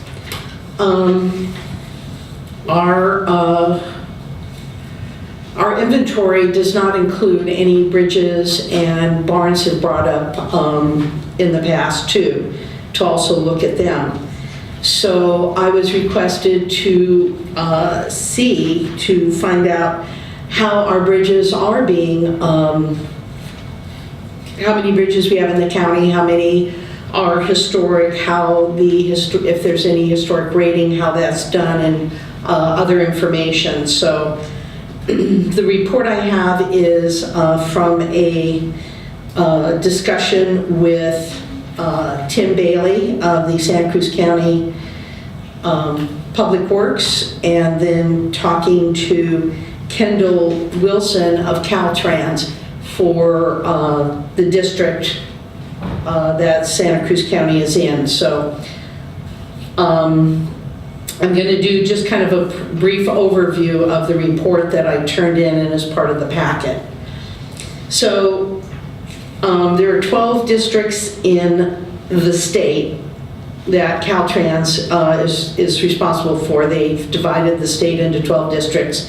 Santa Cruz County is district number 5, but within district number 5, along with Santa Cruz County, is also Monterey, San Benito, San Luis Obispo, and Santa Barbara, and their office is in San Luis Obispo.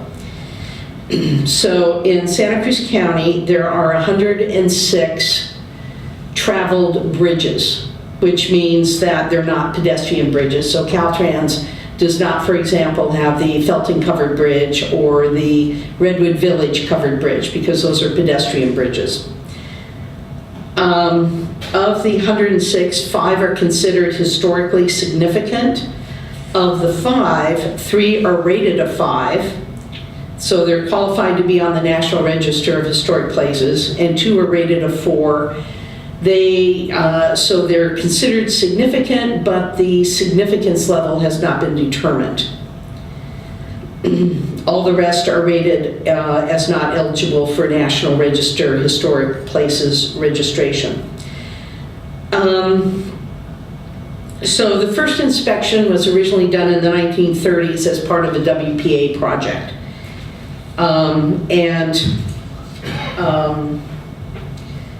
So I'm going to do a bit of clarifying as I'm going through this report. The person I talked to at Caltrans, Ms. Kelda Wilson, her title is actually Environmental Coordinator, Caltrans District 5 Environmental Stewardship Branch. But she also works with architectural engineers and archaeologists and other people for the bridges, and they work together as teams. So when they have to do some work, they come out and they do inspections.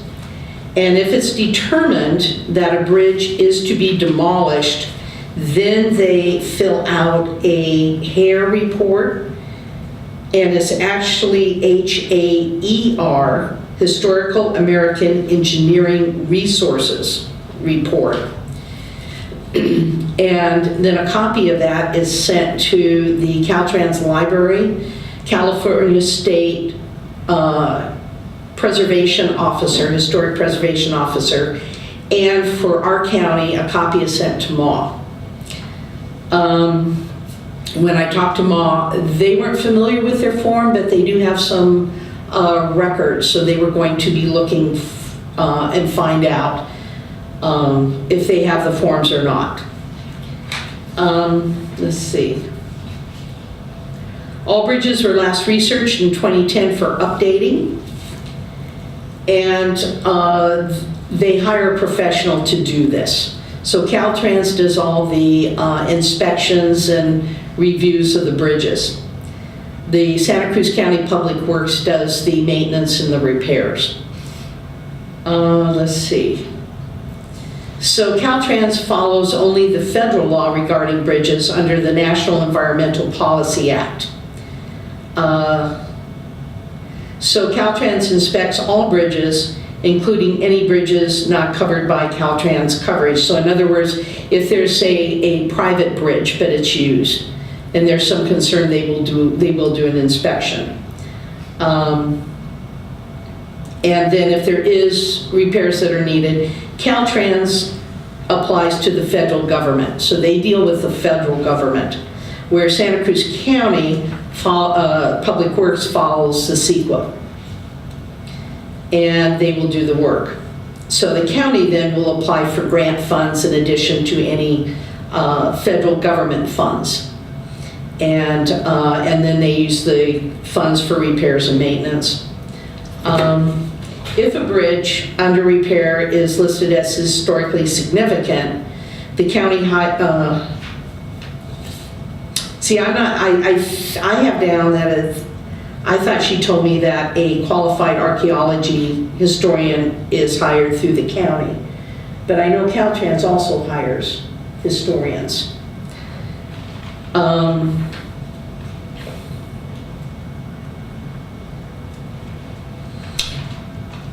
And if there is funds that are used to repair a bridge and there's funding left over, then it would go to other historic bridges in that area. For example, one bridge that I wanted to mention is in Felton, and it's already targeted to be changed from a wooden one-lane bridge to a two-lane bridge. So any funds left over from doing that will be applied to the Felton Covered Bridge for its maintenance. In talking with Miss Kenda Wilson, she stated that we talked to both Monterey County and Santa Barbara Historic Landmarks Advisory Committee on how they include bridges on their list of historic resources and how they handle their bridges.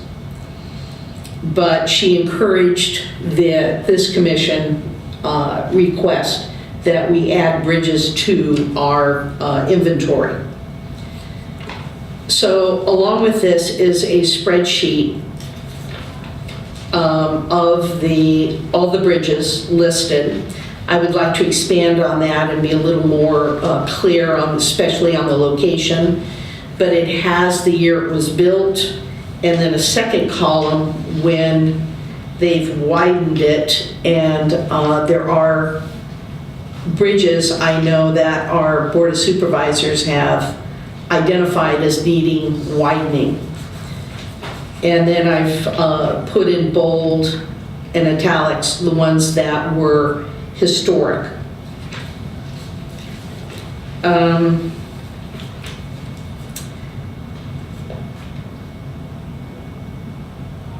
In talking with Ms. Wilson, she stated that what they do for bridges is that they hire a qualified architectural historian to come out and research the bridge.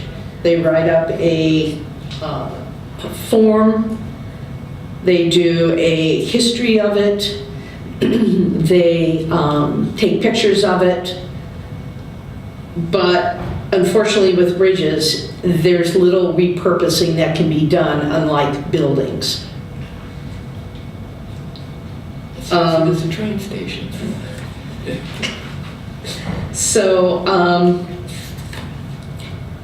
but I think just because a bridge can't be kept the same way it is, doesn't mean that there shouldn't be a history documented and kept by this. And the example, as I mentioned, coming up is a bridge on the list. number 36 Charlie 0085, over the San Lorenzo River, and that's not right, it's actually just off of Highway 9.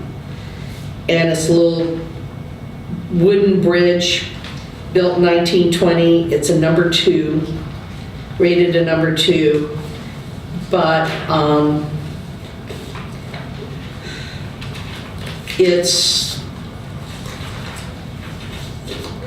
there was a article in the Press Banner that came out this last Friday with a column from my supervisor, Bruce McPherson, in which he's stating what the new budget has for San Lorenzo Valley. And in it, he says several bridges will be repaired. These include the existing bridge on East Zayante Road at Zayante Creek, pier footing on the Conference Bridge over Zayante Creek, the San Lorenzo Way Bridge in Felton, which is this one, will be replaced next year. Several other bridge replacements in San Lorenzo Valley will be designed this year, but not constructed. And I know that, it's budget, but they're being identified.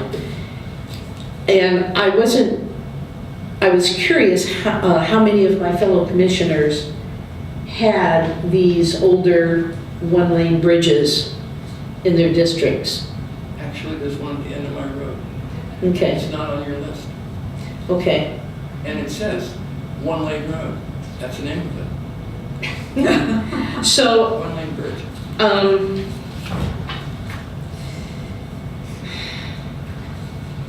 So my recommendations are, one, that we should include bridges on our inventory so that we will be aware of that history of our county that those bridges represent. That we should get on the list of organizations that Caltrans sends a copy of these historic architectural engineering reports to, so that we know when there is a demolition, or I should removal of a bridge in our county that's on their list. They handle all of the research, all of the history and photographs, so that's nothing that our planning department would need to be doing. It's not under their purview to do. So it would not come out of their budget. It would just be they would be the receptacle for these forms. And these bridges, I'm assuming, would be added then under each of the districts for listing.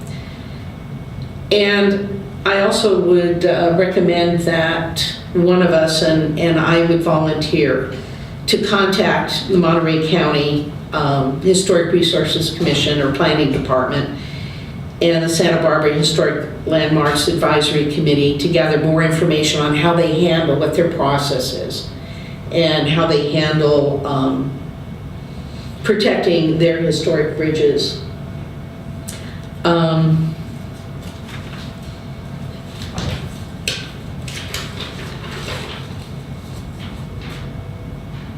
In talking with Ms. Wilson, she stated in an email that came to me after my report was done, is that I asked her about bridges being demolished, and she said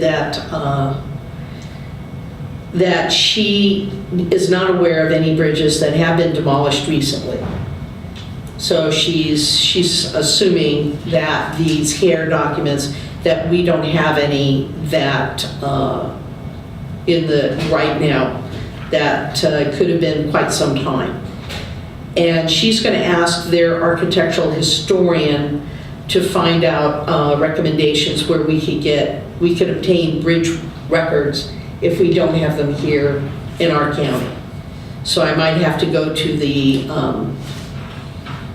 State Historic Preservation office and see if I can get a copy of what they have for our records that would be maintained in the planning department. and to be asked to be included on the list of hair documents. She is also, Ms. Wilson's also going to check on her end, but she is suggested we let the planning department know, so which would be Annie, that there would probably be a letter to Caltrans stating that we would like to be put on that list to get a copy of any of the records that they issue. And I was concerned about the San Lorenzo Way Bridge, that if it was planning to be the work done this summer, there might not be enough time. But she said not to worry about that. It is a required part of their project and is integrated into their schedule to do all of the history, documentation, and photographing. And I'm not sure, Carolyn, for you, but when I was the executive director of the San Lorenzo Valley Museum, I was contacted a couple times over the last decade or so by a consultant hired by Caltrans about a bridge and asking what history we had about it. But bridges aren't like a building or a school or a home. So bridges just get built and used, so we really didn't have much other than we had an index of the mountain echo that was published in Boulder Creek between 1896 and 1916, and in it, under subject would be bridges, and you could look up and it would state, bridge was built at this date, and then if you wanted to actually read the article, you went down to the downtown library and pulled the actual article. So I'm sorry, but the San Lorenzo Valley Museum was never much help in that way. So this might be an opportunity for us to gather all of this possibly lost information and maybe build on it. I know that there's still a lot of outstanding questions and gaps that need to be followed up on to get a much more comprehensive idea of how this process works. And I don't know if we would, as part of the process, when they were going to be doing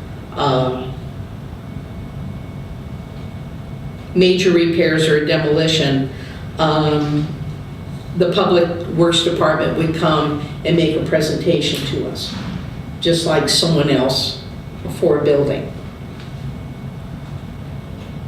So, so that would be part of the process. So before I open it up there, what other questions or suggestions?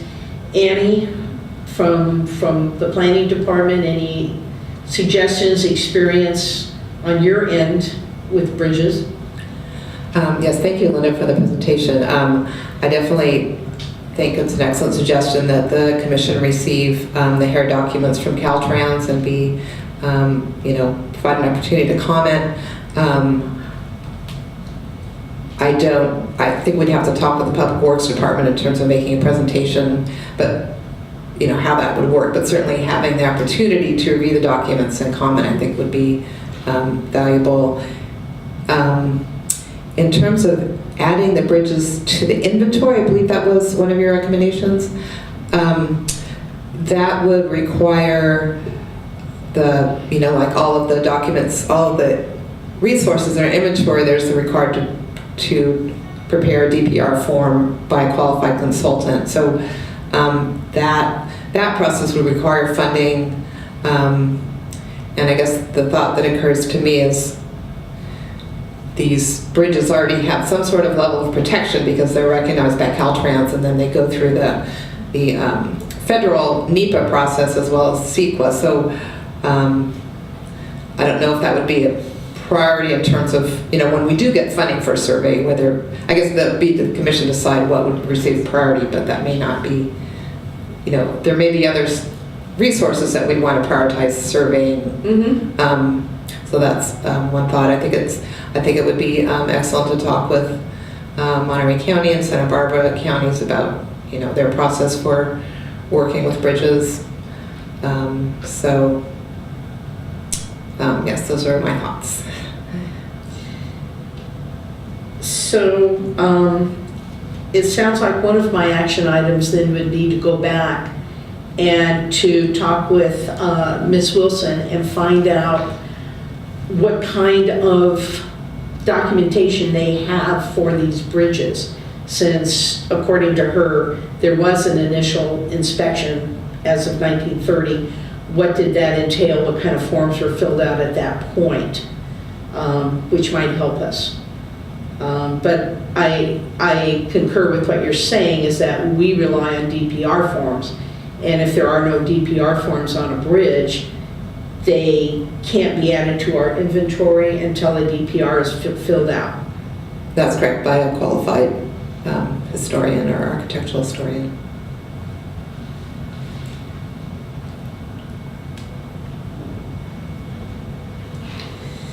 But I think that the commission reviewing any proposed work to bridges, especially ones that are identified as significant or potentially significant by Caltrans, could add another layer of protection and documentation of their historic value, and so I think that would be valuable. I did ask Ms. Wilson about the ones that are rated the 2 and could be on the National Register, and asked her who took care of the filing for that. And she said Caltrans handles all of that. That is their responsibility, and made it kind of clear that they did not want anyone else to be taking over that responsibility. But on the other hand, I don't know if they have the funding, staff, manpower to go ahead and do that. So, because I'm not sure when they made that designation. For example, the one bridge here rated 2 over Bean Creek, it was built in 1915. So, I don't know if that's something to also follow up on, is what their process is. Do they have plans? Do they expect to ever apply for a National Register for a bridge or not? Is that something that the commission would like me to ask, follow up, or have that as a future inquiry and get some of the basics done first? Well, for a bridge to be on the National Register, isn't there's pretty strict criteria. I know Felton is, but I don't know any other bridge that really would qualify. That's what I don't know. Let me... Wouldn't hurt to ask. I just want to make a note. My car turns into a pumpkin. So does mine. In 10 more minutes. Well, less than 10 minutes. Yeah, me So too. I can run down and redo the car ticket thing. So how much more do we have?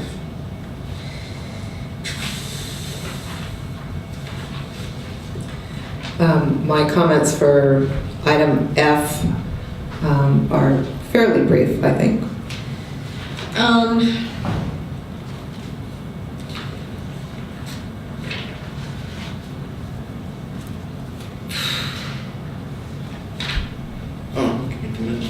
I'm thinking that maybe we need you to go down and take care of the car. Okay. Do you want to Do you stop now? need And 5-minute break? yeah, I can run down. Okay, so we're going to take a 5-minute break. That's It's good. 12:10, and then we'll continue with this. Okay,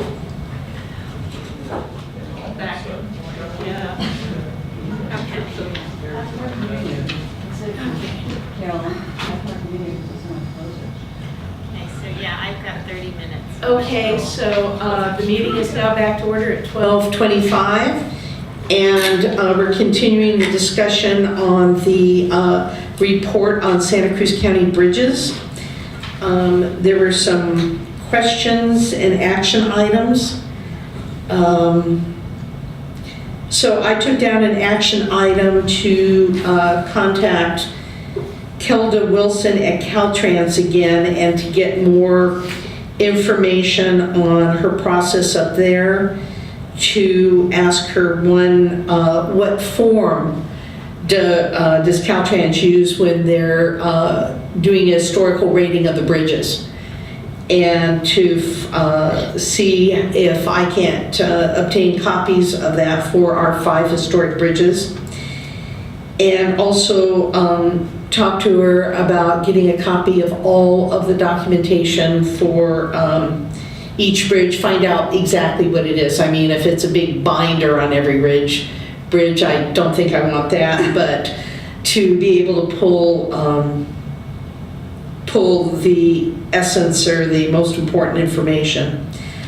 And I'm going to ask her again for the wording of a letter to come from the Santa Cruz County Planning Department requesting we be put on a list for all future HARE documents. And I will also contact the Monterey Bay Historic Resources Commission or Planning Department, and I'll find out from Ms. Wilson her contact, and the Santa Barbara Historic, what is the name of it? Historic Landmarks Advisory Committee, and I am putting together a list of questions to ask them on their processes and so on. So if any of the commissioners have any specific questions, you can let me know. And also, I would like to request the other commissioners to think about their areas, their districts, and to look at the spreadsheet and to let me know of any bridges that are not on that list, so that we can get a complete list. Also, maybe including pedestrian bridges. Well, my bridge isn't on there. So,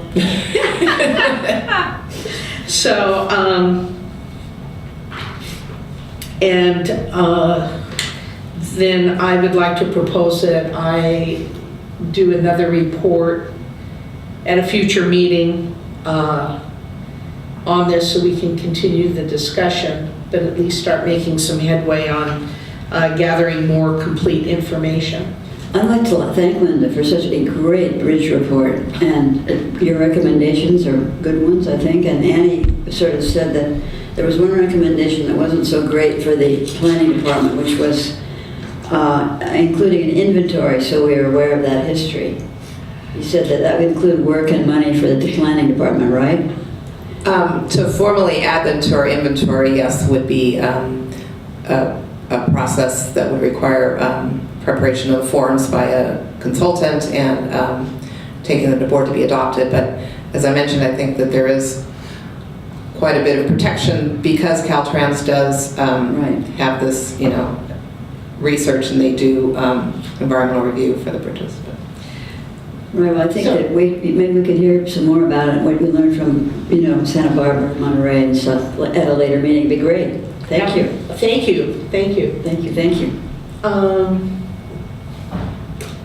Do you have any comments, Susie? Any questions? Anything else I can follow up on?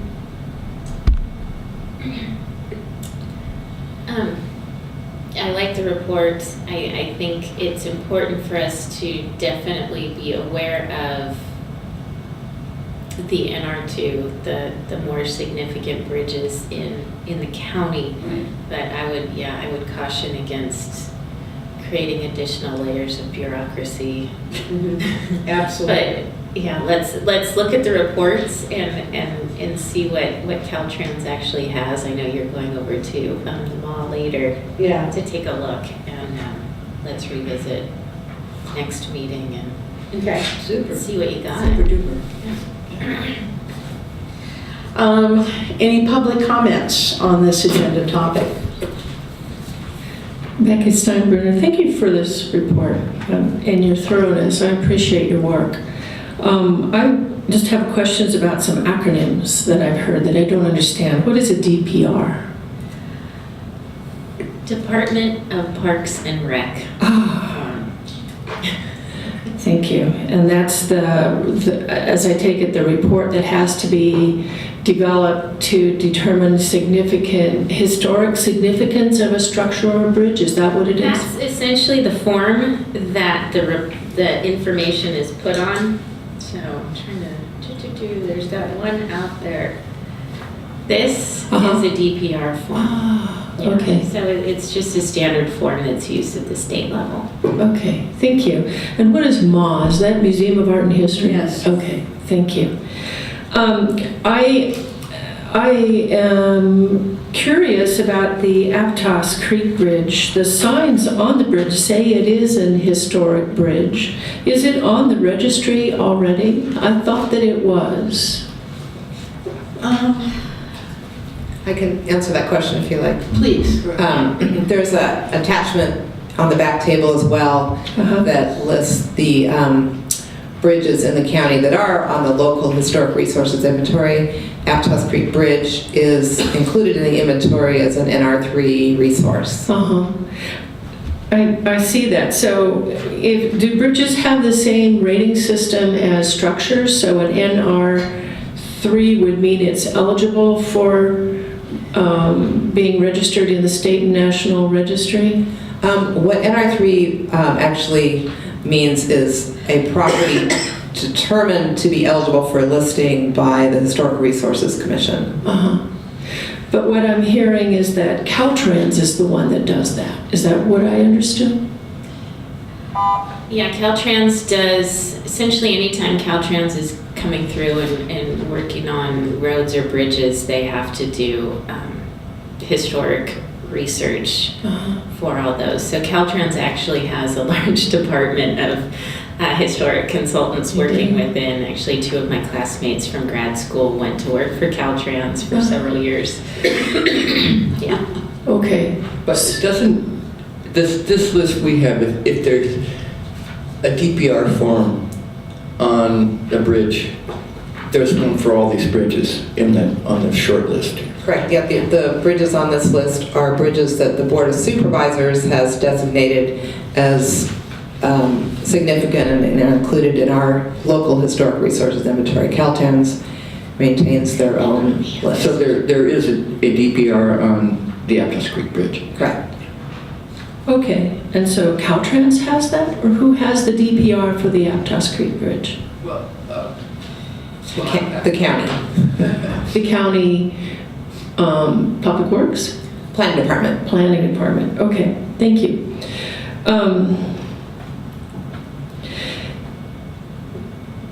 I'm curious, your report said that the structural engineers that come around regularly from Caltrans, and I've talked to them a little bit too, I know that they come every 2 years and evaluate the bridges for their routine inspection. They do not do special inspections.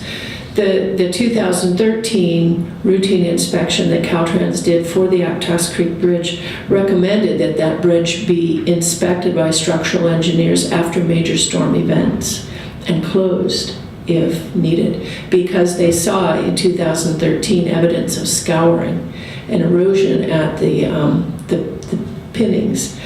And so those inspections have not occurred since the most recent winter storms.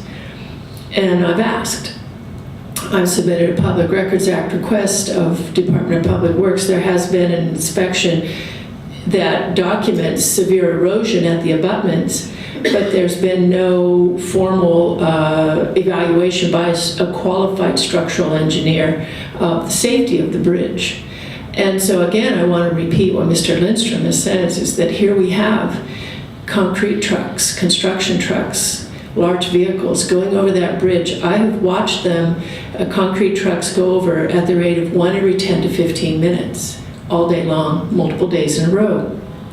I'm concerned about the structural integrity of this bridge, the public safety of this bridge, and the preservation of this historic bridge. So what I would like to know, if Caltrans goes out and routinely inspects all these bridges using federal guidelines, as you've said, do they have special guidelines for these very old bridges, 1928, that may have a different mixture of concrete that was used?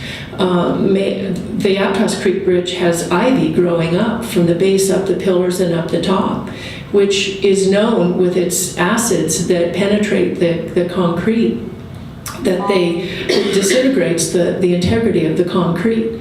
And up at the top, you can see cracking quite readily in the top that will allow water to go in and disintegrate the rebar.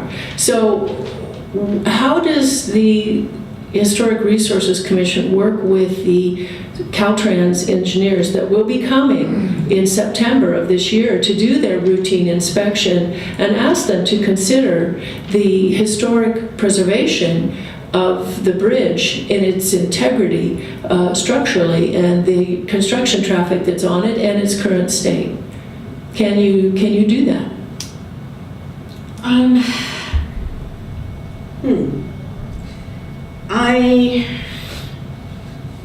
I'm not sure, because I know when I talked to Ms. Wilson about the San Lorenzo Way Bridge, she said I should contact Public Works. And they would tell me the schedule, when it was scheduled to get worked on, when they would start widening it. But she didn't know when that was going to be or anything about it. And I'm dealing with an office that is dealing with, I think, more of the tracking and not necessarily the actual work. I would probably have to do exactly what you do, which would be to call the Public Works and say, are you the one doing the work? And if they said no, Caltrans, then call down to the Caltrans office in San Luis Obispo and say, are you doing the work? When is it scheduled? When can I expect, when can the community expect some work to be done?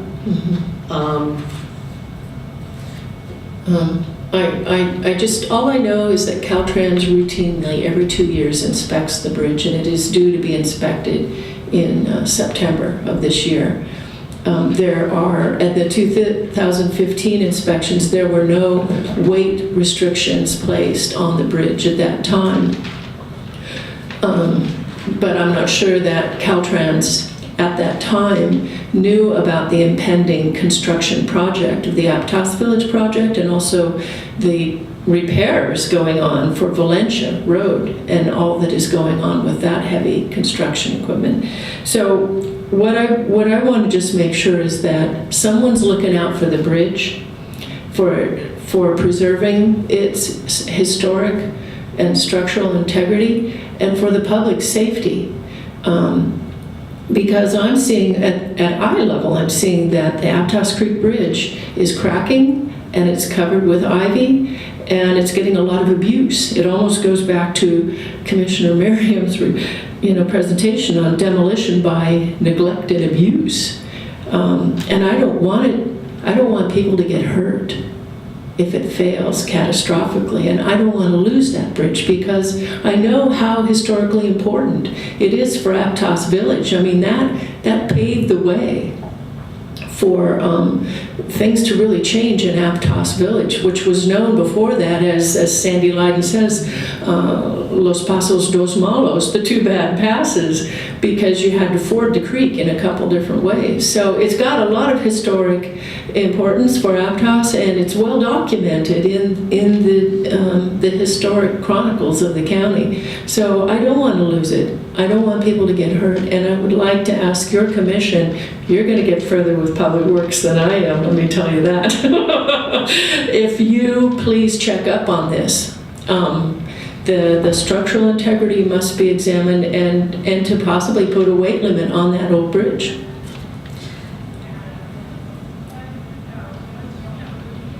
Annie, is there a way that that you can check through the planning department to find out what shape that bridge is in, or? I can certainly check with Department of Public Works, the county. The planning department doesn't maintain bridges. Well, yeah, sounds like- that's right. what I meant. Right, so- We could get a read on, you know. I came across a wonderful article, and I think I gave it to Sandy. When the bridge was built, it was an architectural, no, I bought it on eBay, an architectural rendering, a drawing by the engineer of that bridge. And, but it was, you know, it said, you know, how many pounds it could hold. It was really something when it was built. So I don't know, it'd be nice to get, you know, Yeah, something about the health of it. Right, I can certainly see what DPW has. I know that none of us, our expertise, none of us is engineering and weight loads, so I would hesitate to get way into that, you know, trying to evaluate the safety of the bridge, because that's not our job, but I can certainly find out from DPW basic information about the bridge. It sounds like Ms. Steinbrenner may have already requested that information, so I don't know what they have. They would have given everything. Yeah. But, you know, we can certainly request that from DPW. Thank you. Thank you. I want to know if Caltrans uses a different set of criteria for evaluating historic bridges too. Because the materials were different back in the early 1900s than they are now. So when they go out on their routine inspections, do they have a different set of criteria that they use for evaluating these historic bridges? I would be curious in that too, if Ms. Williams or that you're talking with can help you with that. And I'll research it too, and I appreciate your good work. Thank you. Thank you. I'll write down that question. Thank you very much.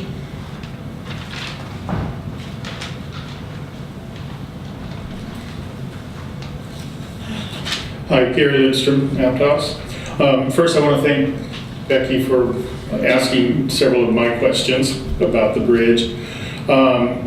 And one thing I was wondering about, you said that Caltrans inspects all bridges, and Caltrans files with the federal government, and the county files with the state. Does Caltrans have the ultimate say over whether a bridge stays or goes? Does the county get involved at all, or are they the last word? I'm not sure. Yeah, I think we better look into that, because the reason I'm so frustrated about it is that every time we ask questions about it, stuff, they say, oh, they had the safety inspection in 2015 or whatever it was. There's so many numbers in my head right now, I can't even remember. And that's all they refer to. But it doesn't give us any answers. I was in civil engineering in the military. Okay, we used to build bridges, huge bridges, bigger than the Aptos Creek Bridge. And I know that the structural integrity of that bridge is failing. The concrete is failing. You can walk across it and look in many, many places. And with the ivy growing, it will just get in there, separate the concrete even more. The acids will get in there, the rain will get in there, the rebar will rot and expand and force the concrete to break. Now is the time to get in there and do something with that bridge so that we don't lose it. Thank you. Thank you so much.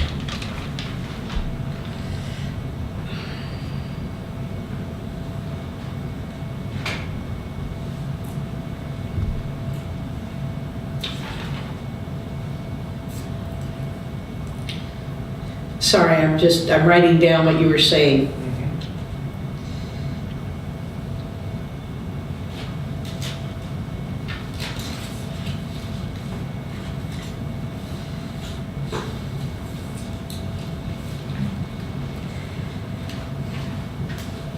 There's just one quick point, and on behalf of Ed Silvera, I wish he were here. He would also be telling you that the bridges don't always have protection, and he would tell you and remind you about the Branson 40 covered bridge that was torn down. And that was a covered bridge, a very historic bridge, but it did not have any protection, it was torn down. So I think we can't assume that just because Caltrans is watching over them that they'll be protected. Thank you. Thank you. Okay, so I've got quite a few questions and things to follow up on, if anyone has anything. And I guess, Annie, if some questions come up from the commissioners, additional ones, they could forward them to you and you could forward them to me. So, because we've got some time before our next meeting. So I guess we're going to do a motion to continue this discussion. And We're going to continue this discussion? at a future meeting. Oh, okay. Continue this discussion at a future meeting.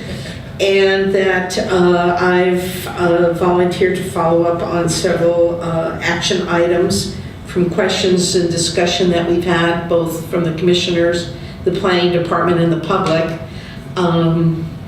I will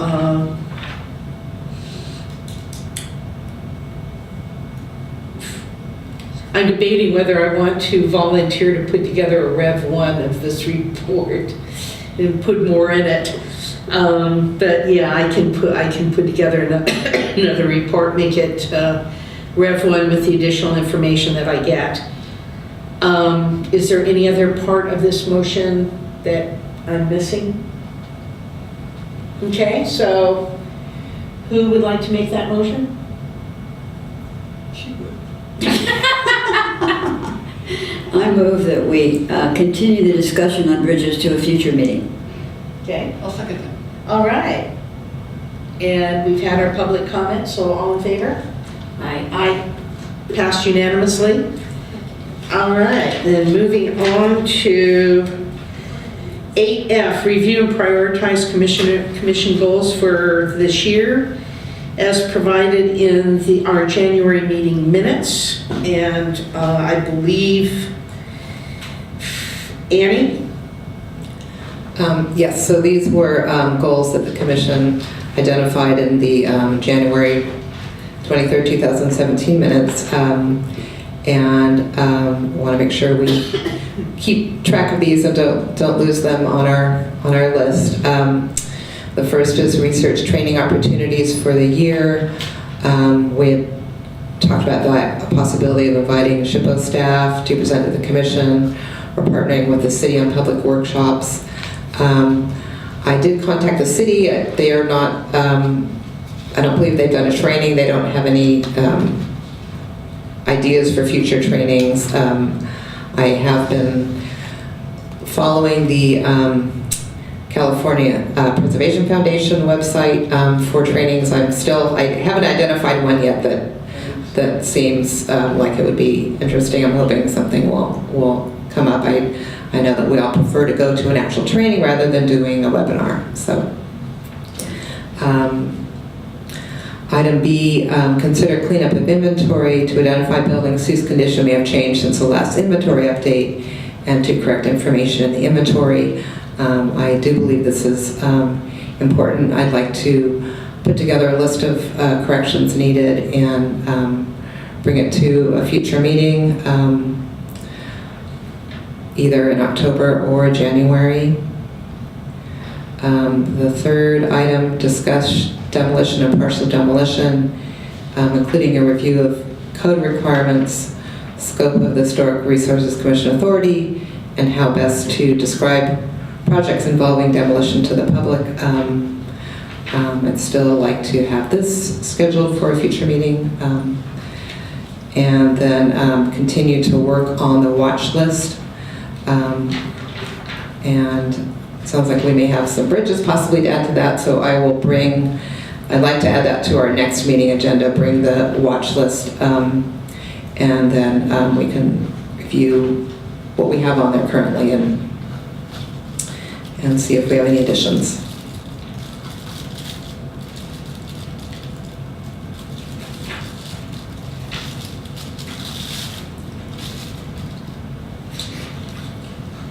Thank you so much. Thank you, Annie, so much for that. And does that sound good to all the commissioners? Well, I think Okay. what we're doing is prioritizing, right? we should, Yes, I know there were several items that we mentioned today we'd also like to have on future agendas. So if the commission has any thoughts on what they would like to see at the October meeting, okay. or January would be the next meeting after that. Okay.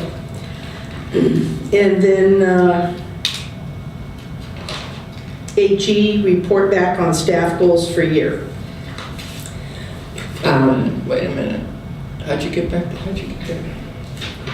Are we done talking about? So we're done, we're doing, so we've done F, Okay, and we're G. I'm not done with that. Oh, I'm sorry. No, I basically am, but I thought if we prioritize some of these, we could, which ones we'd like to see in October, or? Yes, I think that was part of the idea. If the commission has any thoughts on which they'd like to see first, I would like to add the inventory cleanup to the next item, at least coming back with a list of cleanups that are needed to the inventory. And of course, the training, hopefully we can identify training soon because it needs to happen before the end of the year. So Yeah, I had an idea about training.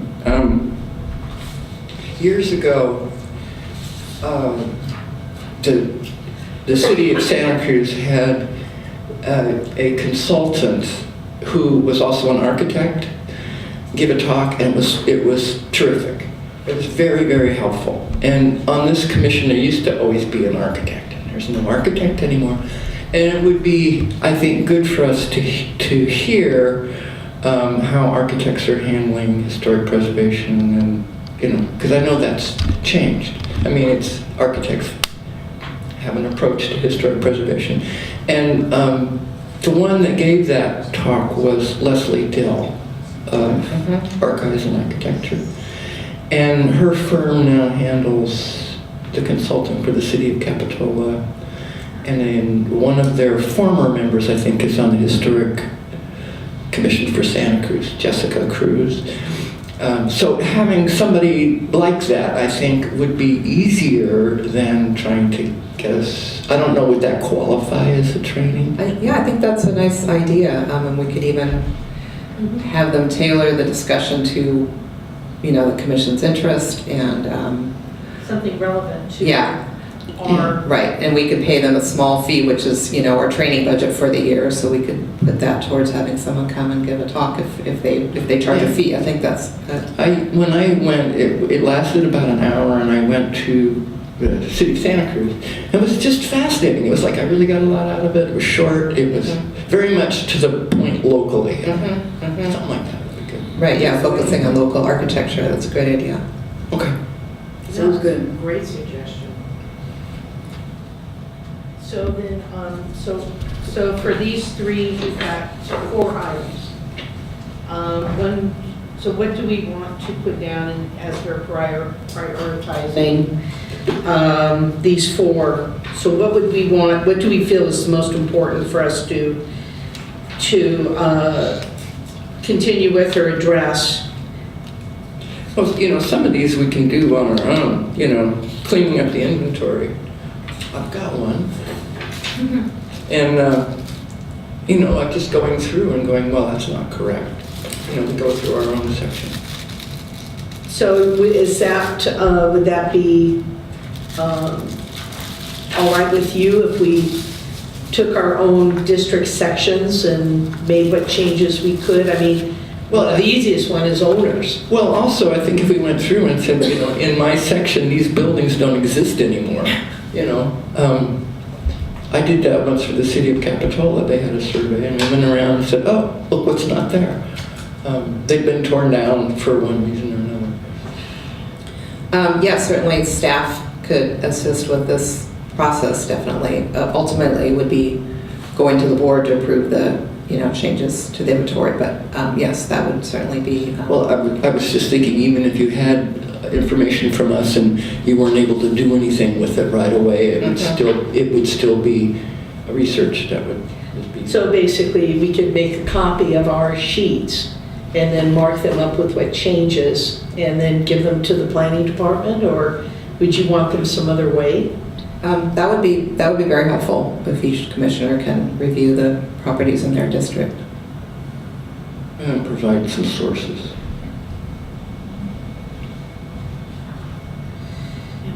I have to run. Okay. That's what time it is.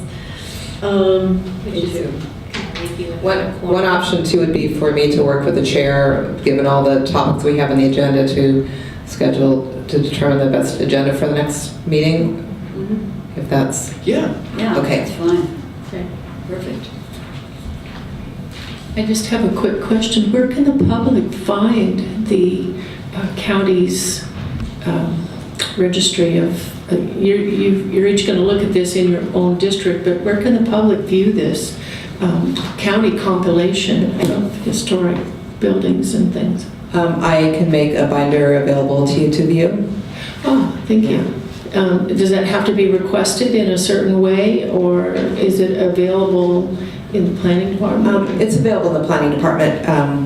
Yeah, if you want to, just let me know when you'd like to look at it. It's a big, huge, hefty binder, and I can make it available to you. Okay, thank you. Thank you very much, all of you, for your good work.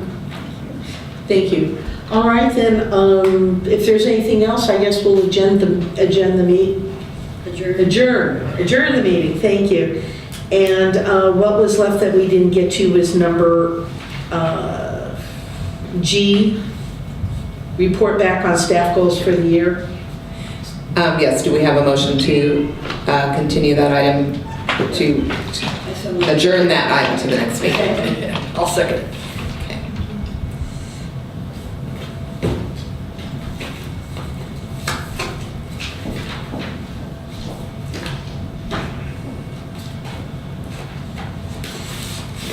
Do we need to vote?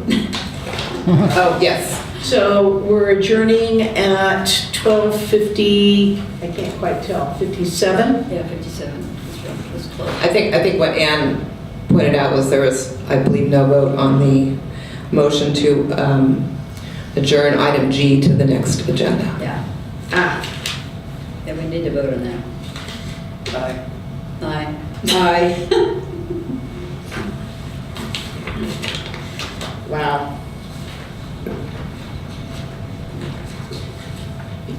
And so we're adjourning this commission meeting? Aye at 12:58? Okay, I can't quite see with the glare. All right, this meeting is adjourned.